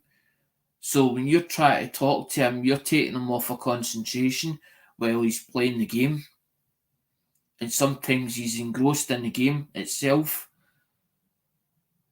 And sometimes that's why I'm putting him off concentration. That's why sometimes I don't turn up. But I know he doesn't just do games. He is quite a good he is quite a good host. Oz is quite a good host, and he has got a good channel, and he's got a good following too, and he does some amount of amazing artwork. He's good at wood burning, and he's also as in good at doing the graphics. He's really good at it. That's one thing. He's good at the graphics. I would definitely get work done with Oz. But the thing is, as Oz says, it might cost me more than what it's worth. So, and I totally understand. I totally understand that, what he's saying, the time, the shipping, and all the rest. Because I don't just want one item. If I'm going to get decals done, I want quite a lot of decals done so that I can then end up getting them away or put them into the pokes or whatever, so I can then distribute them. Because that's what I want to be able to distribute them about the country. But it's not just about me, it's about us as a whole, as in the whole community, to get us all out there at the same time. Because without these guys, I wouldn't have the amount of stuff that I've got. As in the same that ship it to me and make me feel part of, as in the coin community, the USA lot.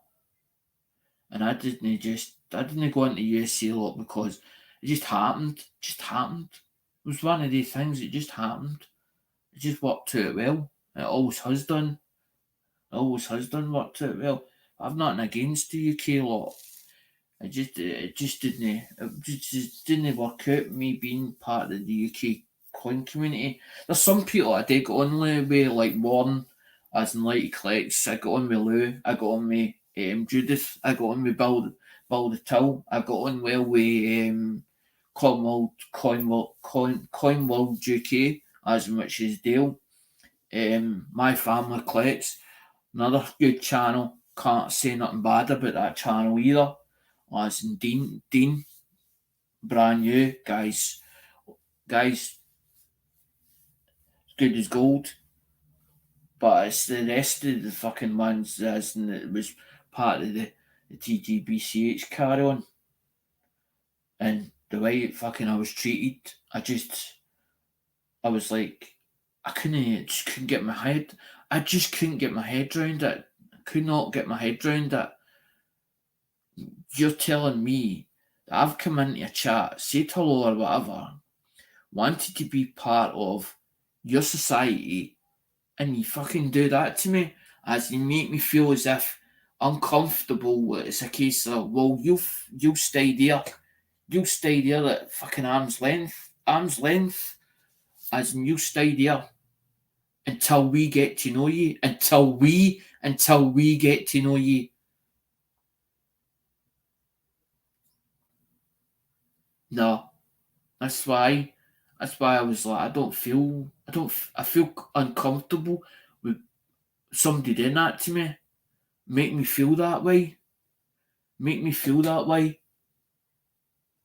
They didn't. The Americans didn't do that to me. They were like, "Hi, Mia, come on with us. Come on with us." That's how I felt with the Americans. As in, it was a case. Come on with us. Do you know what I mean? You're one of us. You're one of the boys. You know what I mean? Come on, watch. Come on, see this.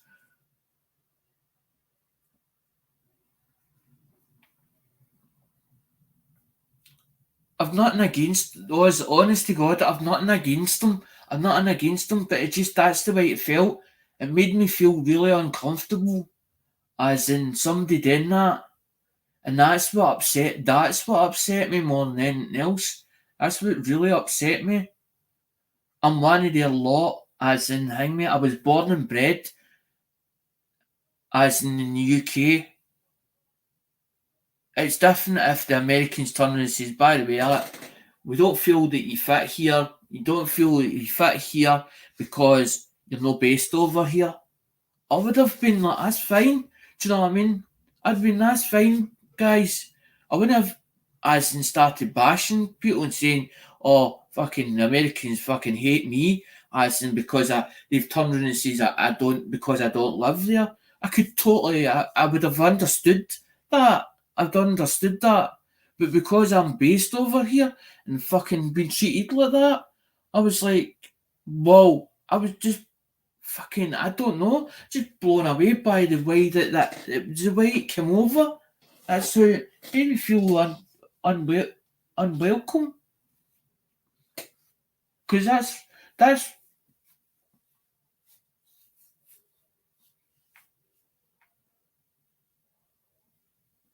because I don't have a bad word to say about anybody. Do you know what I mean? It's the same way as in Lemonhead. We had were different. We had differences, like you said. As in, know what I mean? Never fell out. Just sometimes you just clashed from time to time. And sometimes it was communication error, total communication error. But I knew that was going to happen. I knew it was going to happen from time to time. Yeah, I knew that it would.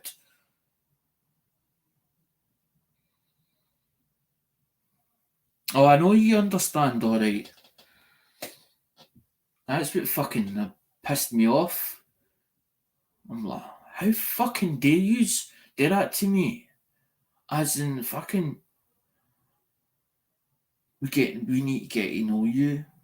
You fucking. It's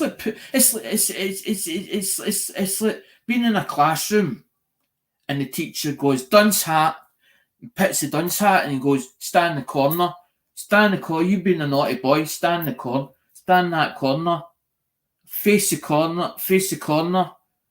So it's a case he's standing and facing the corner. I think, how fucking long? How long am I going to be standing in this corner for? How long am I going to be standing in this corner for? A day? Fucking 3 months? That's what really pissed me off. I was like, nah, fuck yous. That's how I was like, fuck yous, fuck the lot yous. You don't want me over here, fucking fuck yous, fuck the lot yous. I'm going back over with thing, mate. I'm going back over with Conan and that. Fuck yous. Cause I think that's what, because John Gamble, that's what I'm saying, John Gamble come into one of the live streams that we were on at the time. Oh, you got to see this, you got to see this. Okay, right, okay, I'll go over there and I'll have a look at it. I had a look at it and thought, maybe there's a chance. Maybe there's a chance we could join sides because the Americans go on the phone and call a British troops up and say, we need a hand here. And the British troops go, okay, what have we to do? Well, that's another conversation. And then the boys get told down the line, by the way, you've just got called up on a mission. We're going out to such and such Bulgaria or wherever because we're going to help the Americans. But they don't turn around and say, well, we're on this side and you're on that side, and then start fighting each other. They're like, we've got to work like a team. They're fucking in there, do you know what I mean? As well. And that's the way that's what I like. That's the part I like. That's the part I like. It's like a team effort. Like a team. It's a case of you get on with each other, you have to get on with it, or you will get on with each other. And that's what I like. That's what I like seeing. And I thought about it that way, as in, what if there was a war? What if there was a war, right? What if there was a war and you'd fucking bodies shot up right? You don't have enough troops. You don't have enough troops to win that war. To win that war. Hi, Daryl. To win that war, right? So you've called the other side up, but they've got to work with you. They don't work fucking. If they don't work with you, you're fucked. You're fucked. And that's what I thought. I thought we'll get a relationship. We'll get a good relationship going, and then the other ones can join on, as in so that we grow the coin community, but the coin community then grows bigger, as in a lot bigger than what it actually is now. Plus, it means that the UK can intermingle or interact with the American lot, and get to know them as a person, as in with other different channels, and what were the other different channels. That was the whole idea behind it. It wasn't a case about me. It wasn't a case about me fucking just thinking about me. Because maybe that's what's the problem. I've never been selfish. Never been selfish in my life. If I've got a cake, it's like having a cake, but the cake's too big to eat. So you break the cake up, but you're like, well, I want to still keep a bit. I want to keep a bit.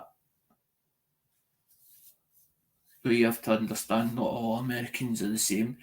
Just like, exactly, aye. Of course, Oz, you're right. You're bang on.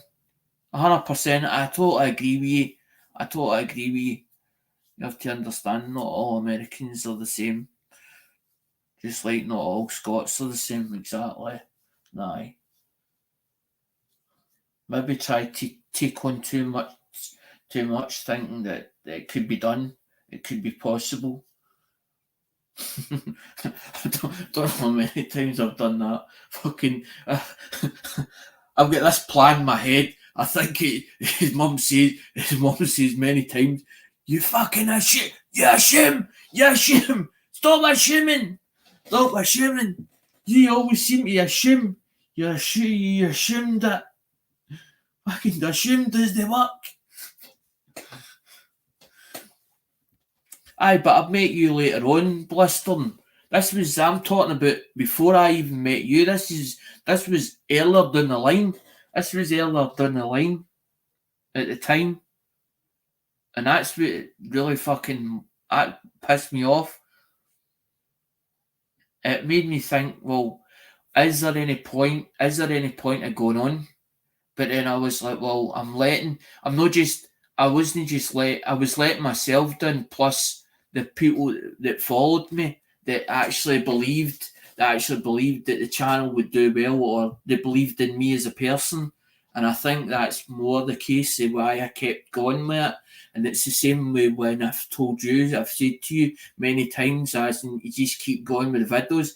And I think that's why I keep G'ing you up, because I was the same. At times. There was times where I would hit a spell and I would end up that fucking depressed, and I was like, do I carry on? Do I just keep carrying on? There was times where I was like, I feel drained in this, and I was like, do I carry on? And there was times where I thought I might just not do any more videos and that's it. But I didn't give up. I was like, okay, it feels like a hard road. It feels like a long slog. I was like, but it's not just me. It's about, as in the whole community. There's been times where, like, when I feel like that, there's been times where I felt like that, and I went to Ozzy's stream, and he's made me feel better. By just the things he would say in the chat, as in I would hear Ozzy's voice, and I would be like, he's right. He's fucking right. He's bang on. He seems to know me as a person. He's worked me out, and he totally gets it. And he's made me feel better. He's made me feel happier that day. And I went, and then the following day I went, by the way, I'm going to do fucking this, and I'm going to do that, and I'm going to do that, and I'm going to get that done, and I'm going to get this done. And I've away and done it.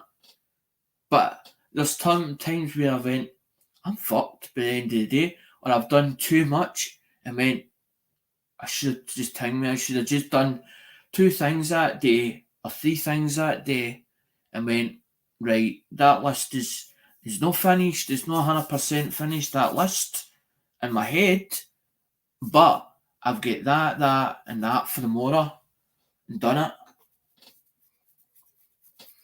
Exactly, Rose. Exactly.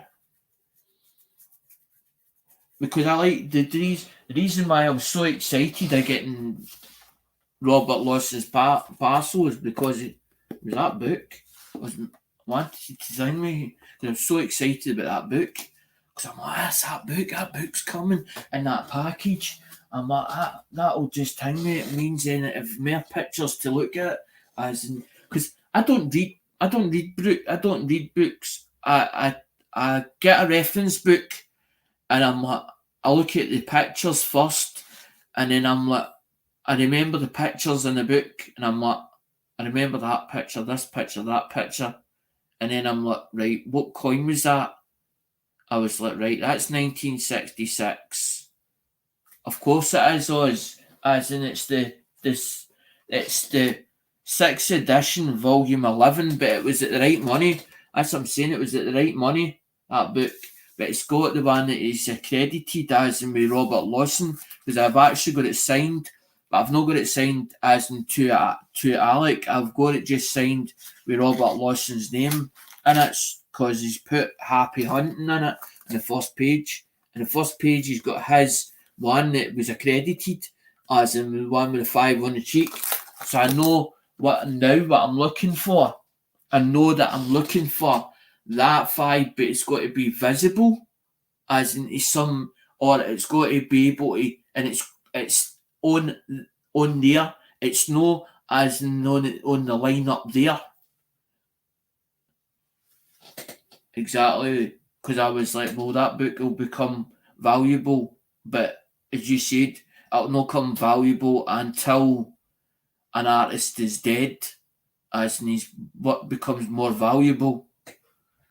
So that signature wouldn't become more valuable until probably Robert's long gone. But then I was like, I definitely want his autograph because I don't know if I'll ever meet the guy actually in person. Because I do want to go to America, but I don't know if you have to apply for visas and all that shit. Because if I had to go through the American border, I fucking would. I go through the the Mexican border, come here that way instead. If they done turn around and fucking didn't give me a visa, but I'm only want to go for maybe a week or something. It's not as if I'm wanting away. I want to come over there for 6 months. But then, as I said to you, Lincoln Central, I might go there and not want to come, might not want to come back. Because I've got nothing really left as in Scotland to stay here, to keep me here. My ma's got my sister, which you could probably go down to my sister's and fucking live with my sister.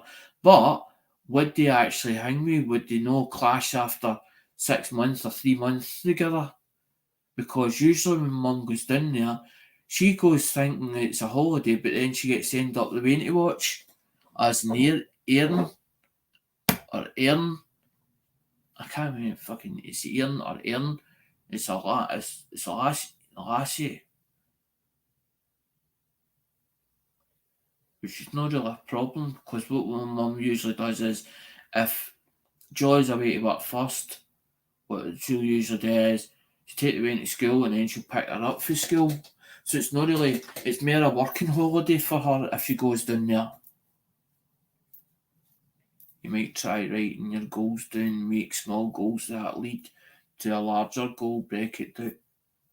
I was listening to you the other thing the last time I was on your stream, I was listening, but I was like, I need to wait until it soaks in, till I can hear Ozzy's voice in the back of my head, and then I'm like, because it's like somebody saying, don't do that, don't do this or whatever, and you can hear their voice in your head, and they're saying what they're telling you, And then all of a sudden it clicks and you're like, fucking clicked in my head. He told me to do this, that, and that, and that. But it wasn't as if he was telling you to do it. It was like advice, as in certain things. And then it comes to you like that, and you're like, I fucking remember. He told me this and thing, and blah, blah. And then it clicks. It all comes into place. And I think that's more the thing. Because sometimes it is overwhelming for me. I get into the auctions and I'm like, I see something and I go, I like that, but I like that. And then I go, I like that. And then it ends up, before I know it, I've had 13 items I bought. And then I start like that, fucking shaking like that, because I'm thinking, what is that bill going to be like, as in when he sends me that invoice? And I see the invoice, and I'm like, oh, fuck, that's fucking £100 odd I've spent. And I've got to manage that. I've got to manage, as in, like, for the next 4 weeks, because I don't get paid the big money that I get.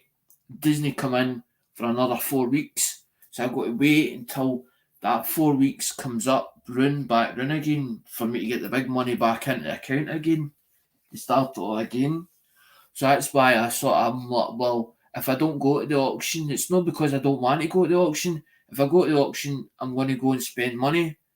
And I'm like, instead of me going to the auction and then seeing something that takes my fancy, I might as well no go to the auction, and then I don't spend the money, so I can then accrue some of the money till the account goes back up again as at a certain point, and then fucking get in and hit it. Because that's what I'm thinking. And then the fact is that when William came here, there was no room for him. There was no room. I had to make room. So what I've done is I've actually managed to tidy up the room.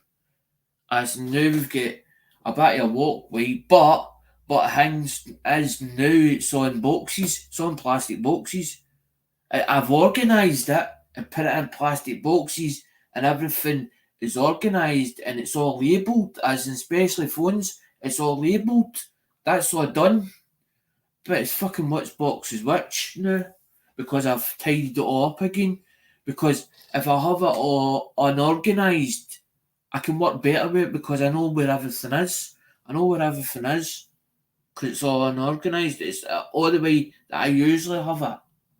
But because I had to put it all away, I feel, what the fuck's this? And where the hell's that? And where's that? What did I do with that one? And what box did that get in? Try to remember. Because I'm like, right, I'm saying to myself, let's do eBay stuff. And then it means then that I can have a run or a fresh bit of freedom or free time to myself, and then I can do a bit of the coinage, because I know that that's been taken care of. Because I'm like, the minimum packages, and I'm thinking, oh fuck, the minimum prizes. I'm like, oh fuck, I've not got enough of them done. And then I'm like, I need to go into boxes, and then I went through boxes. I took stuff out of boxes and said, right, that's my collection. And then I thought, I know there's another load somewhere, or I've organised another load, but they're in a different box, and I'm going, I'm sure I've got two loads, and made up two loads of collection. I don't want 2 loads of collection. I'm like, oh, fucking hell, man, where is that? Ozzy's right. See, I don't have goals. I never have had goals. The only goal that I had was get to the 1k or get past that 1k. So I did that. And then I was like, right, I want to get to the monetization. But then, because I was so focused on getting to the monetization, because every year the revometer looked as if it wasn't going anywhere. I'm like, that revometer's still sitting there. It's not moving up any. And I got so frustrated at myself, and I was like, why am I letting this stress me out? Why am I letting this stress me out so much? And then I'm like, why not just enjoy it? Why not just enjoy it? I'm not really enjoying it because I'm trying to get to this monetization and it's not happening. It's not happening. And I was getting more frustrated with myself and I'm like, I'm stressing myself out. And that's how I was like, no, that's how I was like, but I don't, but it's what it always says, I need to now make other goals or try and come up with some kind of goals, and always says these small goals lead to a larger goal, break it down into step. Oz is right, he's fucking bang on. Maybe I need to start working out. Because the only thing I'd focused on, and this is why he rang me, this is why I never get anything done, is because I'm more focused on meeting somebody or meeting a woman, meeting a woman and try to fall in love as in by using a dating site. So I'm more focused on the dating site. So because I'm putting that energy into the dating site, I never end up getting any work done at all. Because I'm too focused. I'm too focused on that on its own. On its own. But then I bought that during the week, and then what happened was is I bought it off the guy, and then when it came in, I noticed that I actually thought that while I was trying to get the battery out the phone, I thought that maybe the panel had fell off, and then I thought if that panel had fell off, surely it would have been on the phone in the bed where I was sitting, and I'm like, I don't see it, and then I'm looking in the in that envelope or whatever, and in the bits of paper he'd wrapped up, and I'm looking in the paper for it, and then I thought, so I went back to the picture, and I'm looking at the picture on the eBay listing of this phone, and I thought, that panel's not there, but then I thought, that's not been declared, that panel was missing. I'm sure, I thought that the light panels was all there, but that's supposed to be the lighting panels. They light up. They're like clear panels, but they actually click into place. And I'm like, that panel's missed, but it's not been declared. I paid £7 odd for it. I'm like, well, if I paid good money for it, I don't expect a panel being missing off it, even though if it's sold for spares or repair. So then I went back onto the guy and I says, by the way, I took the picture of it and I says, by the way, so one of the panels is missing. And then he's like, what do you want to do with it? So he's giving me £2 refund. But see, try to get the panels, you can't get hold of them. You can get copy panels, but they're not genuine panels. And I don't know if they fit or not, the copy panels for them. But they're in purple.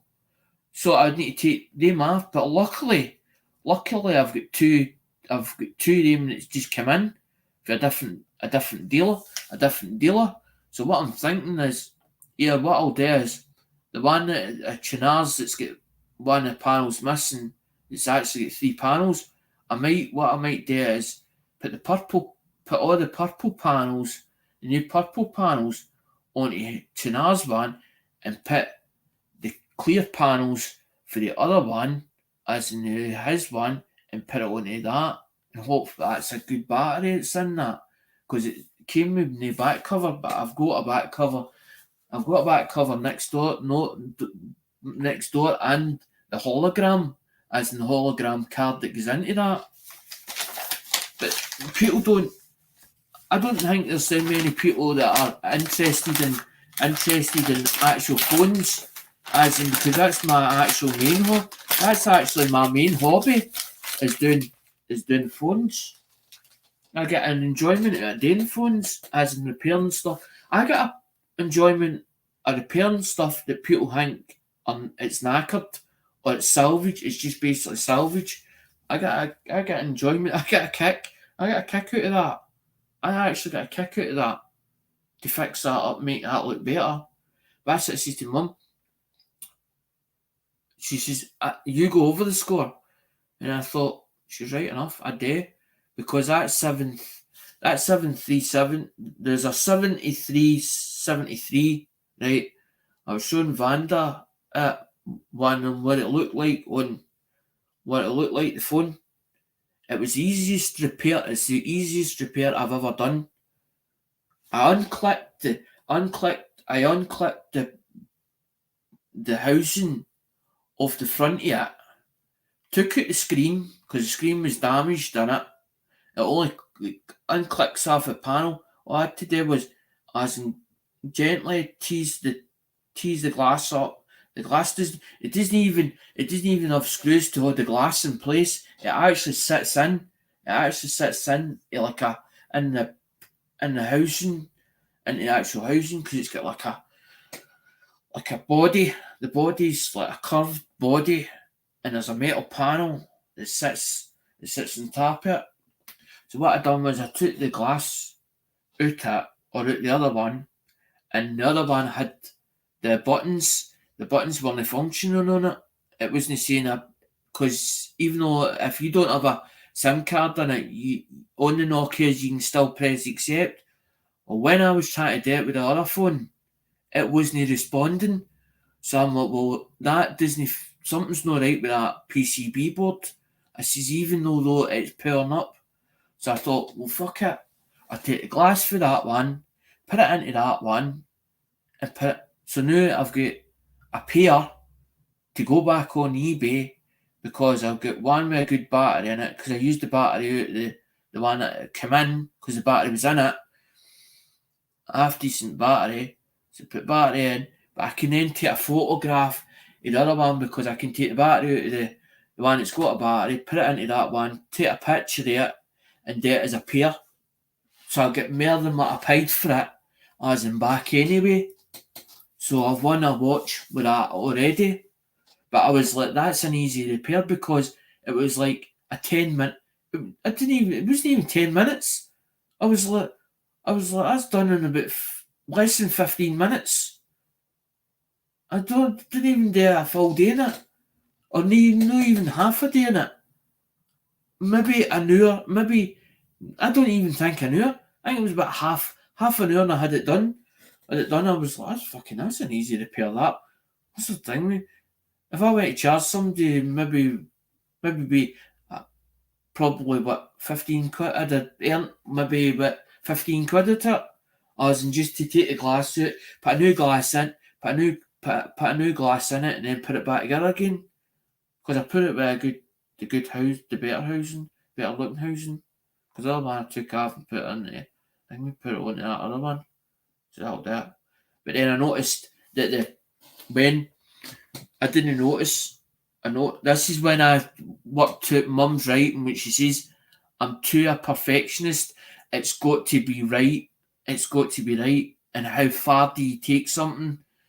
When I looked at the one that had come in, on the button pad, on the actual button pad there, there's a square button that's for the select button, like the menu button, in the middle of it, there was a little plastic, and I'm talking about a plastic like square, but it's like a bronze square, right? Like an orangey bronze square, and it was missing on the buttons, and I was like, well, so that's either I've got to take it apart to put the other buttons for the other one. I went, no, fuck it. I went, I'll just put that spare one in, as in I take the top housing off of that. So what I done was, instead of it looking as if it was like somebody stripped it, what I done was I took the screws out it, took the screen housing off it, and went through that to one side, and I unclipped there's like a connection. I unclipped the connection and put it down, and I put the metal bracket on and the two screws onto the metal bracket and tightened the metal bracket up. I went, that's spare. I went, that's for when that person buys it. because I was like, right, you're allowed 2 phones per packet. That's as long as the battery is connected to the device. But I don't do a lot overseas, and this is where my sales then come down quite a bit, because I lost about 40% of sales because of not being able to do it to overseas market and overseas, because of the carry on with the lithium batteries, because it was a grey area with the shipping, as in because it's going up in the air. Because it's going up in the air, they're saying, well, it could explode while it's up in the atmospheric pressure, as in with the battery itself. So either you've to leave it without a battery, or it's to be connected. So it means then there has to be less power in that, so that that battery doesn't swell, because of the air pressure when it's up in the air. So that's why I don't do phones overseas anymore. I used to. Hi Les. I'm not going to do the wheel. I was going to do the spin the wheel, but there wasn't enough names in it at the start. And a lot of people as it's coming in and doing it as thingy, and it's like 4 years. I usually only do 4 years, guys. But I did put in the title. I did apologise on my community post, because last week, the reason why I wasn't on last week is because I had an unexpected. If you look the community post, I actually put on saying that I had an unexpected guest who turned up, which we didn't have any knowledge about, and basically I spent time with that person. It was a family member, and that's why I wasn't on last Sat. That's why I wasn't on last Saturday, and that's why I put on there. I did apologise on my community post. That's why I put it on the title. But then I thought I might do a live. I was like, I'll do a live. I know what I'll do. I'll do a live. I'll do a live. And I was like, but then I didn't realise, I totally forgot. I totally forgot about the St Jude's auction, because a lot of people's over there at the St Jude's auction. So they are. So a lot of the community is either donating to the St Jude's auction, or they're buying what was put in for the St Jude's auction to go, the money for to go to the St Jude's auction, or to go to St Jude's hospital. So they're all over at Ida Hearn's stream. And I didn't know that was going on, because that'll be it'll probably end up being like a 3-day episode of that, as in the St Jude's, because the amount of items that was sent in as in the Ida for that St Jude's auction. And everybody's like, but why you know that? Because I just can't afford it now. Because I need space. I need room. I need room at the moment. I actually need room. Because I've got like 10 or 11 boxes, as in it's unopened. Because the last one I did, when I opened, where is that? That's sitting on top of there. That's coin. That one's coin. That one's coin ups box. That was the latest one. And I probably get stuff out of the Durbans sitting, as in out of the Durbans. It's all been paid for. It's just the thing, mate. It's just the shipping that's to be paid for. But I'll not be until I build it up again. I'm not really worried about that at the moment. I'm more worried about the space right here. With my phones, so it's telling me to keep, because the whole idea of eBay doing eBay was to subsidise the shipping, so that I didn't have to have people donating to the shipping pot fund. But I didn't say that you couldn't donate to the shipping pot fund. If you wish to donate, to the shipping pot fund, it's totally up to you. There is a link. If you go on the top of the banner, on the top of my banner, there is a bit that says PayPal. If you click that link that says on it PayPal, you'll get to the donation part, and it says a monthly donation. Disregard that where it says as in about that monthly subscription or that monthly donation, and put what you's like or what you's like to donate to that if you's wish to. I'm not saying it's compulsory, because that money is to help pay for shipping to send items out from the wheel. That's what it's there for.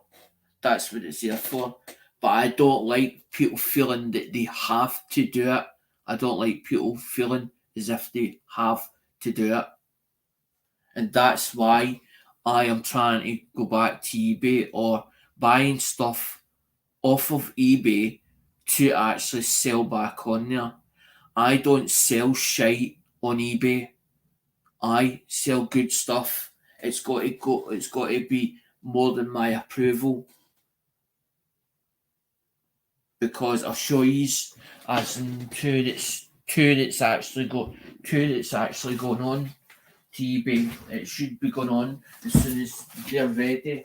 As in I just take label it as in exactly what's been done.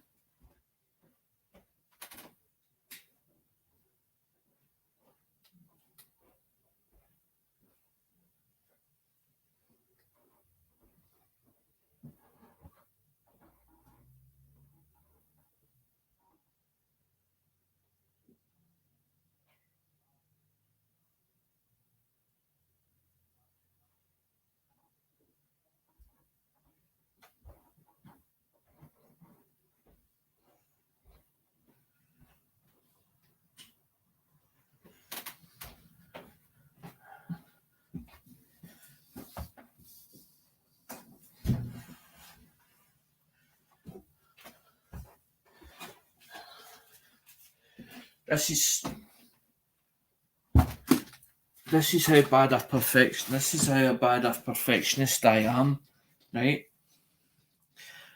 That one does work, right? There's buttons and everything's fine in that, right? But I want to show you something, right?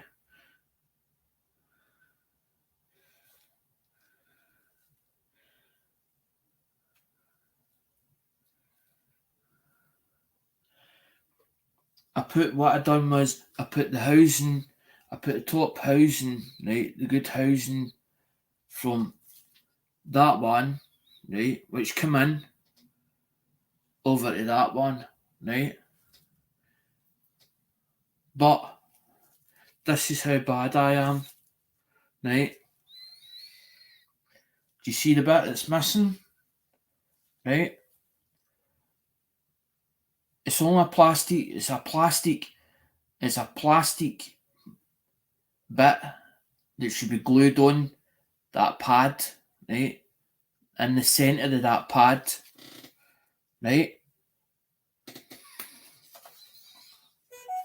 When I send this out, or when that goes on there, this is how bad I am.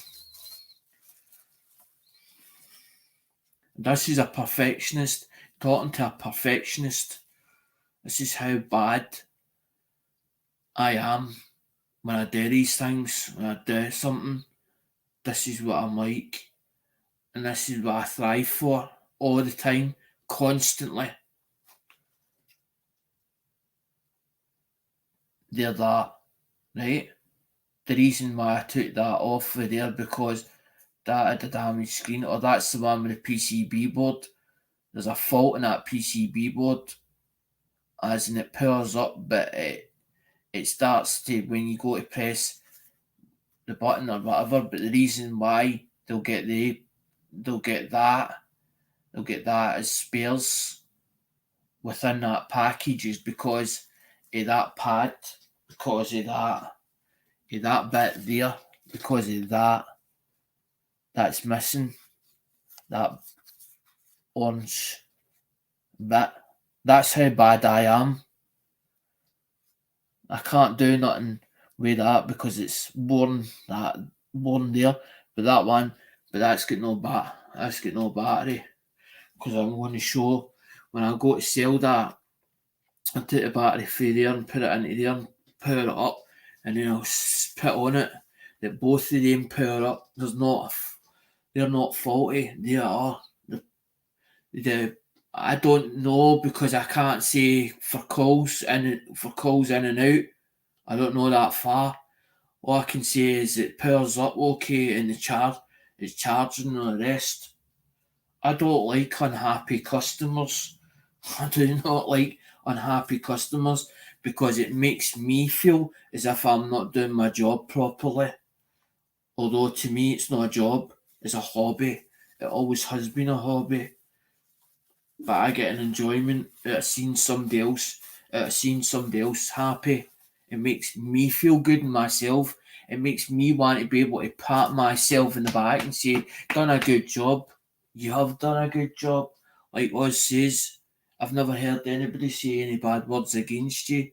That's probably why, because my perfectionist level is like up here, is like top end. It's like top end, my perfectionist level. And if, as Mum says, but I need to then take it down a peg, because I need to stop going overboard, because I do go overboard. I go overboard with stuff, because that's what I'm saying. Now it's working, you can see it. It's working. Look. It's charging next door. You can go look. Show it in the screen. I know, you can see the light bouncing off it. Screen perfect. So no two network. That's why the bubbles and all that. Because it was shut down, I see no two logo, and I was like, so two. I don't unbrand that logo.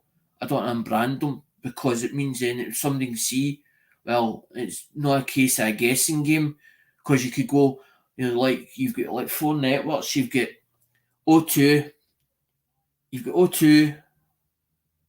Vodafone, EE, but EE is now part of Orange.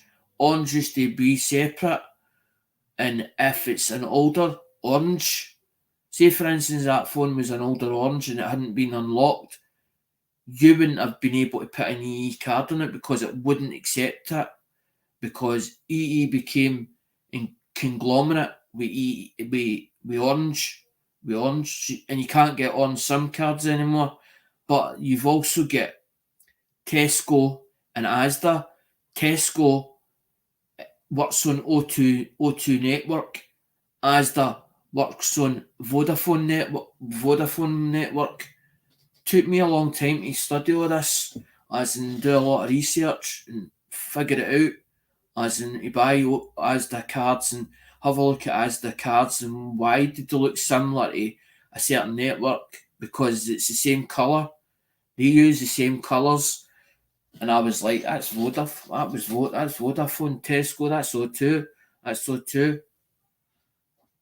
But some phones that are not unlocked will only be one network, but they did away with that because they put out a new law, as in like a few years ago, I'm talking about before now, they put a new law out there saying that a phone company couldn't restrict it to their network.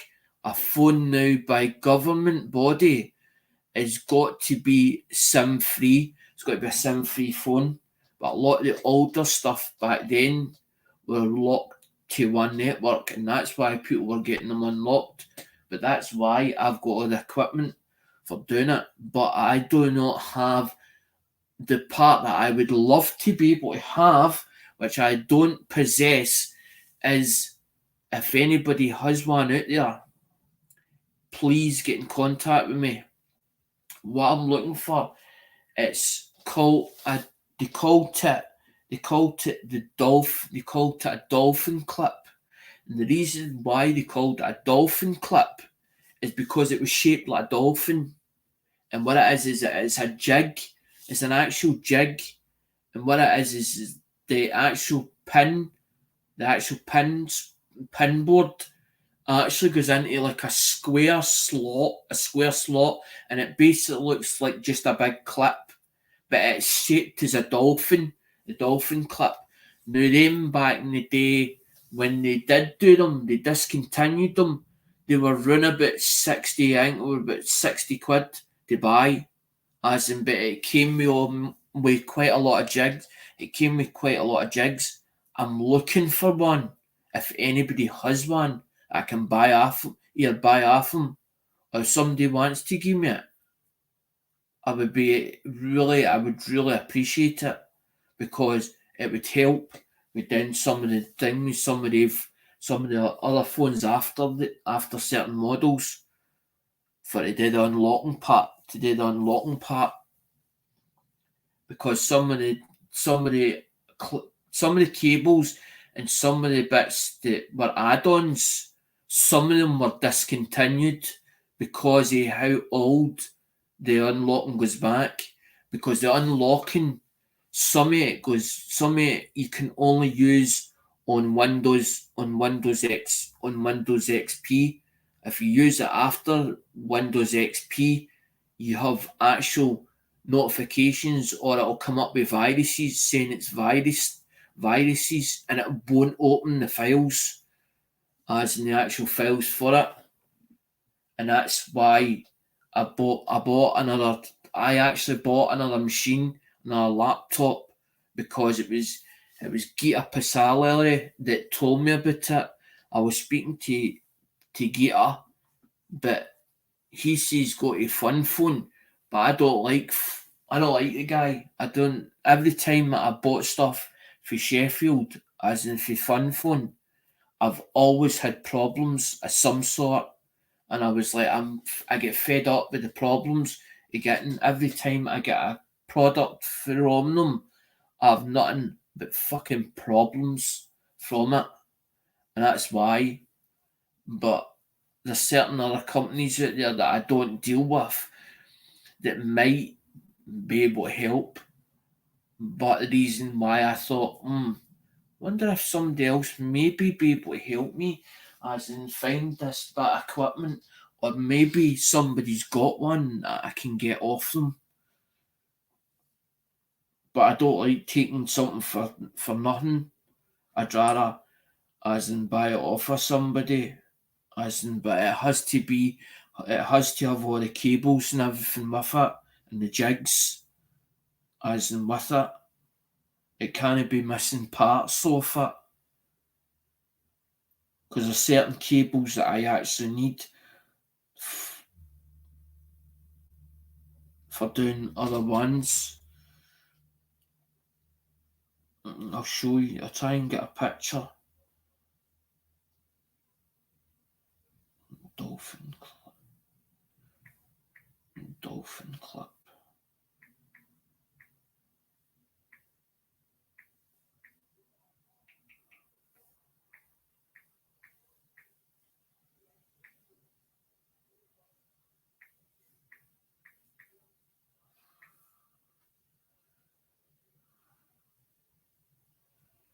I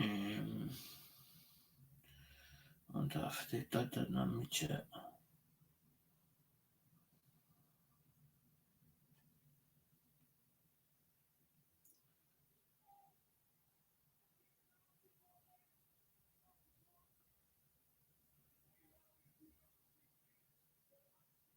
That's it. That's it there. That's what it's shaped like. That's what they call the dolphin. That's what they call it. The dolphin clip. because the cable actually goes into that the cable actually goes into that body, but then the square is for the jig, the square is for the jigs, as in the actual jigs. That's what holds it, the jigs. Because you put the phone as in the clamp, you put the phone in the clamp, as in you put the phone in the clamp. That's what you do with it. The phone sits in the clamp, just underneath it. So it does, as in the actual phone itself. It sits in the underneath that, because the jig sits in that square. I can't get a hold of one of them because that's what I'm saying. They discontinued it.